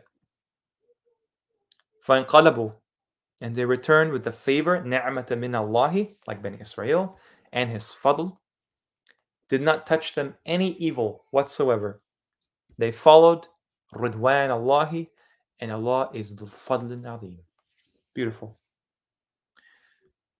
3 more tabs, guys, and then we're going to call it a day. O Ahl al-Kitab, O family of the book, surely has come to you our messenger to make clear to you upon fatratin, an interval from the Rusul, the messengers. Lest you say, not has come to us from a bringer of glad tidings, nor a warner. Surely has come to you a bringer of glad tidings and a warner. And Allah is upon everything qadir. And when said Musa to his people, Musa always follows the Prophet because Allah is trying to hammer in the point. Musa's life is a model for the Prophet's life. He was sent exactly like him. So when you look at here, it says, no prophet was sent to us. Really? Allah's saying, no, you were sent a prophet. People in 2024, your qawm was sent a prophet. Now 1400 years ago. Right in this historical period. And he made clear to you. And what is this word, fatratin? This word means interregnum. There's a halt in the rulership of the prophets. They were rulers, clearly. Min al-rusuli, and this doesn't mean after Jesus, 600 years. No, right now. The example we have, the best one, is the one mentioned right in the next verse with Musa. Musa said to his people, O my people, remember Allah's favor upon you when He placed in you prophets and made you kings. He gave you what you were not, He's not given anyone from the worlds. Enter the Holy Land. Come on, this is so obvious. It's the same story. Allah is showing the layers of these prophets fulfilling each other. Look, Musa left his people for a time. His people made the golden calf. He came back angry and grieved. He was livid what they did. The Prophet Muhammad is his model is Musa in the Quran. Surah Isra, Bani Israel, this chapter. Exalted is the one who Asra, made Isra by his servant. That includes all his followers, by the way. Because he says, render to me the servants of Allah. They will all make this journey with the Prophet Muhammad. From the Masjid al-Haram toward the Masjid al-Aqsa. Very clear. A departure to a destination. Aqsa is the destination. It's not Jerusalem in Israel. It's not Jerusalem in Palestine, guys. No. الَّذِي بَارَكْنَا حَوْلَهُ. So we may show from our signs, indeed, He is hearing and seeing. And we gave Musa. Look, Musa is mentioned right after the story of the Prophet Muhammad, because that is his model. I imagine the Prophet Muhammad looked up to Musa. I imagine he's his ancestor. And we made it a guidance to Bani Israel. Bingo. That's who we're talking about. Do not take other than me as this wakil. Remember we just said, Husbanallah wal wakil. This is all coming to fruition. Offsprings who we carried with Noah. You're going to find that Noah has the same flood that Musa and Harun's civilization have in Pharaoh's time. Same thing. So this is not surprising. Bani Israel and Noah. Indeed, he was a servant, shakur. Allah took his servant, so that includes Noah as well. He was a servant. We decreed for Bani Israel in the Kitab, you will surely cause corruption in the ard twice. You will surely reach uluwan kabiran. This is how the people of Pharaoh are described. Ya'juj and Ma'juj. Twice. So when came the wa'ada, for the first of them, we dispatched upon you our servants of ours, great military might. this term is used for iron.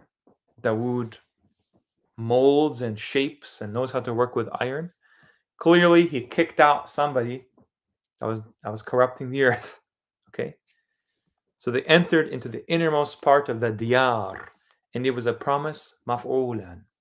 Then we gave back to you al-karrata. It's not a return victory, it's another chance. The servants of God are good. They're not the Persians, they're not the Babylonians, they're not the Romans. They're the servants of Allah. They kicked out an occupier. That's what it's saying. They have it the opposite.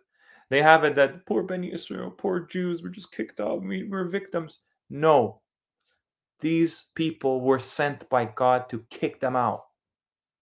So the world does not experience the tyranny that it did at that time. So Bani Israel, all of its corruptors from Bani Israel, the majority of them, they were given another chance. So we reinforced you with wealth and sons. Okay? And we made you more numerous. Nafiran. This is after Fir'aun, clearly, right? He was killing your sons. And if you do good, you do good by your souls. If you do evil, then don't, the idea is don't be surprised what will come from that. So when came the last, listen, guys, this is not the last promise. This is the promise of the akhirah, the promise of the hereafter. If you want to tell me this is when the Romans kicked out the Jews, you're joking. The akhirah has not come after that event. That event is a lie. This is in the future.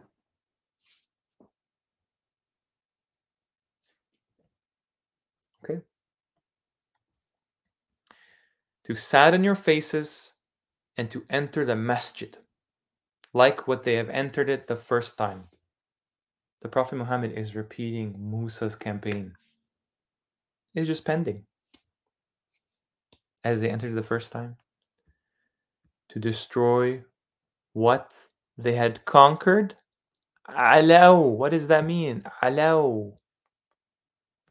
Destroy what these Ma'juj people have exalted out of arrogance. Remember, Bani Israel, aluwan. These are the servants of God. They are sent to destroy. They tell us the conquest of Mecca in history, the idols were destroyed. Smashed the idols, right? Ali and the companions and Muhammad, they smashed the idols around the Kaaba.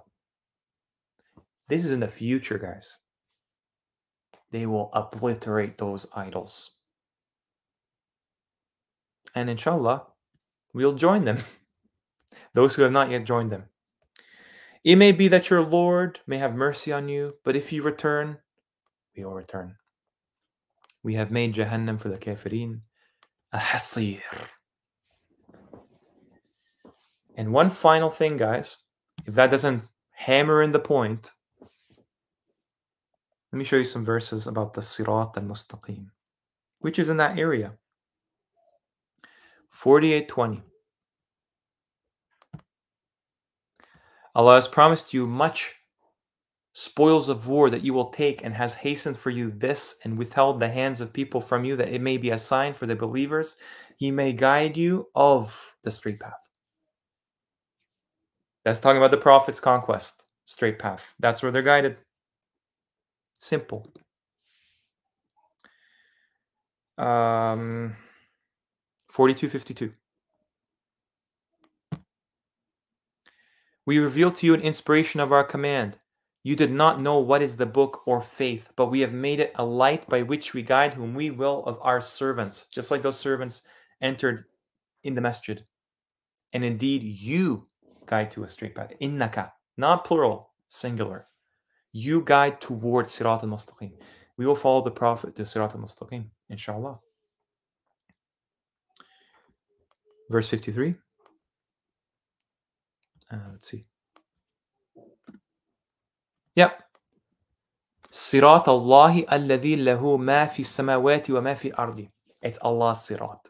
Ala. To Allah tasir al-umur. The matters return to him.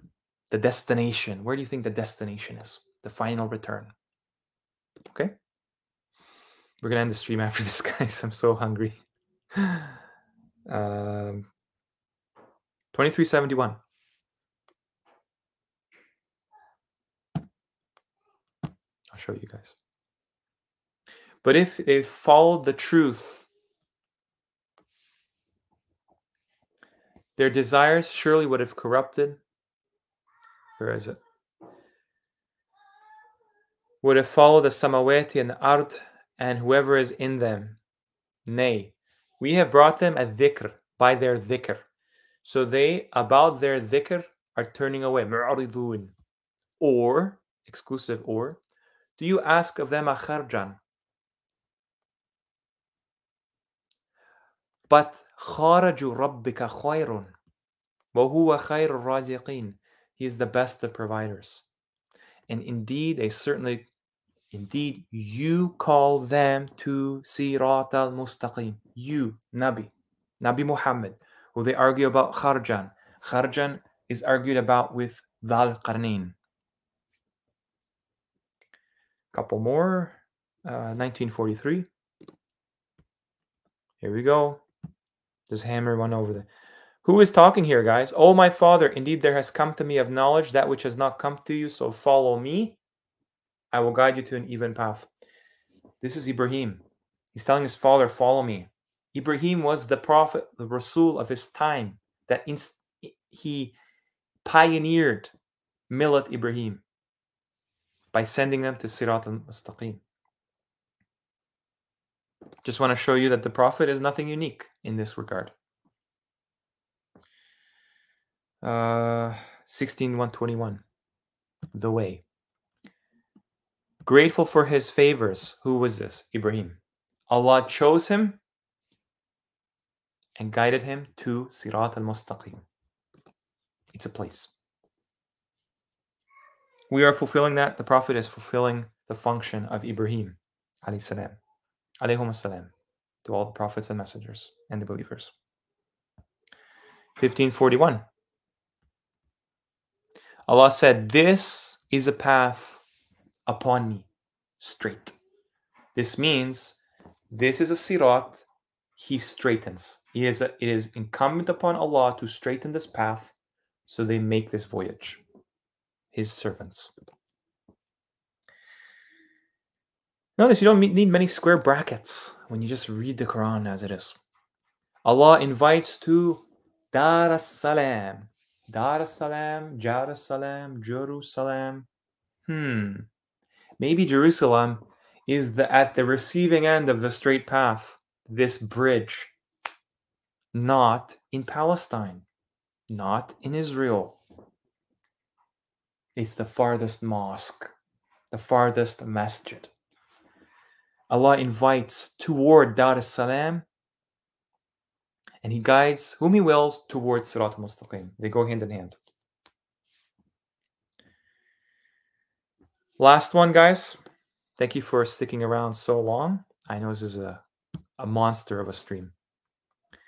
Shaitan says, because you have put me in error around the story of Adam, I will surely sit for them of the Sirat al-Mustaqim. He's sitting for Bani Israel. It doesn't say towards or upon. He will sit for them, ready to catch them. Shaitan is not honored. He doesn't have the privilege to be on Sirat al-Mustaqim or towards it or anything. He's just waiting for those whose legacy and destiny it is to have this Sirat al-Mustaqim.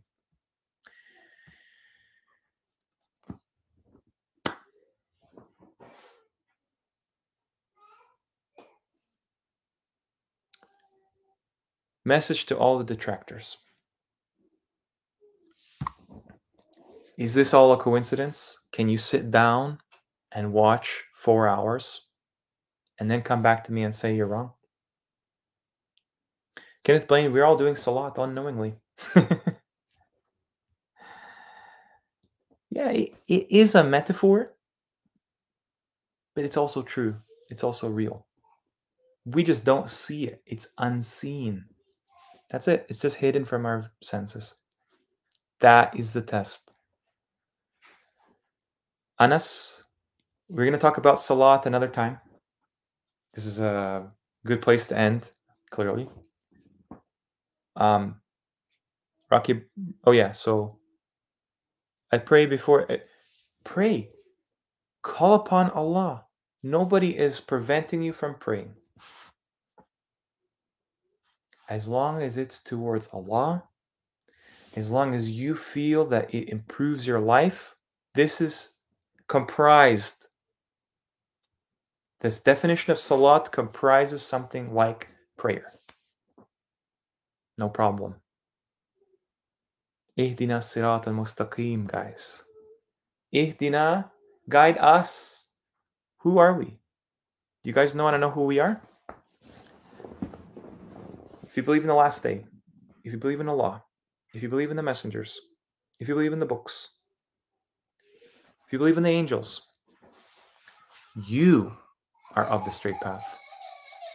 You are of the straight path, not towards you, Beni Israel. That's who you are. They've hidden that from us. Chris, I already answered the Moses is mentioned because Moses is a parallel action ministry to Muhammad.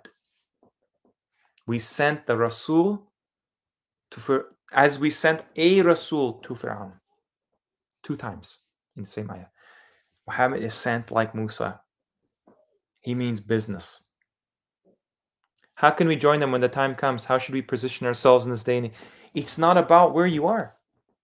We are not just dispersed for no reason. We are strategically placed by Allah subhanahu wa ta'ala. No doubt. No doubt. Not a doubt in my mind. Kenneth Blaine, are those idols petrified people that existed in the past? Very well. Very well could be. They could even be petrified devils.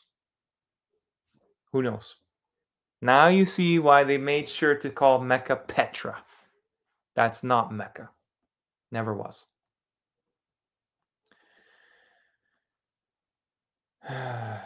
Allah is King of Kings. 100%. No problem with that.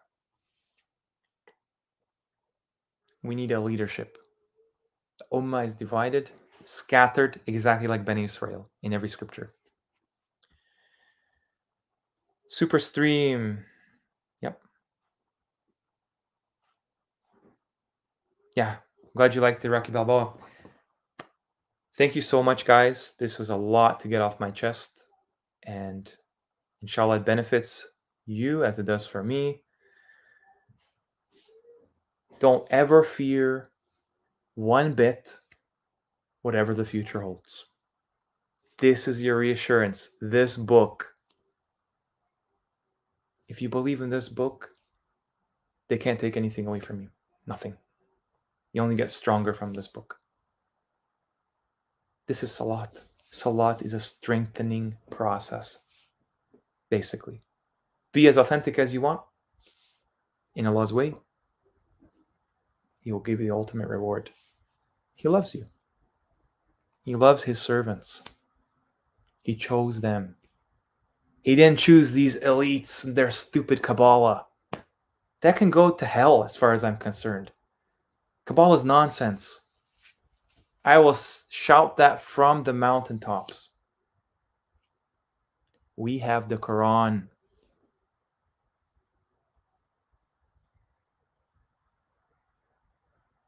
So, enjoy the rest of your day. Alhamdulillah for everything. Ihdina sirat al-mustaqim. Assalamu alaikum wa rahmatullahi wa barakatuh.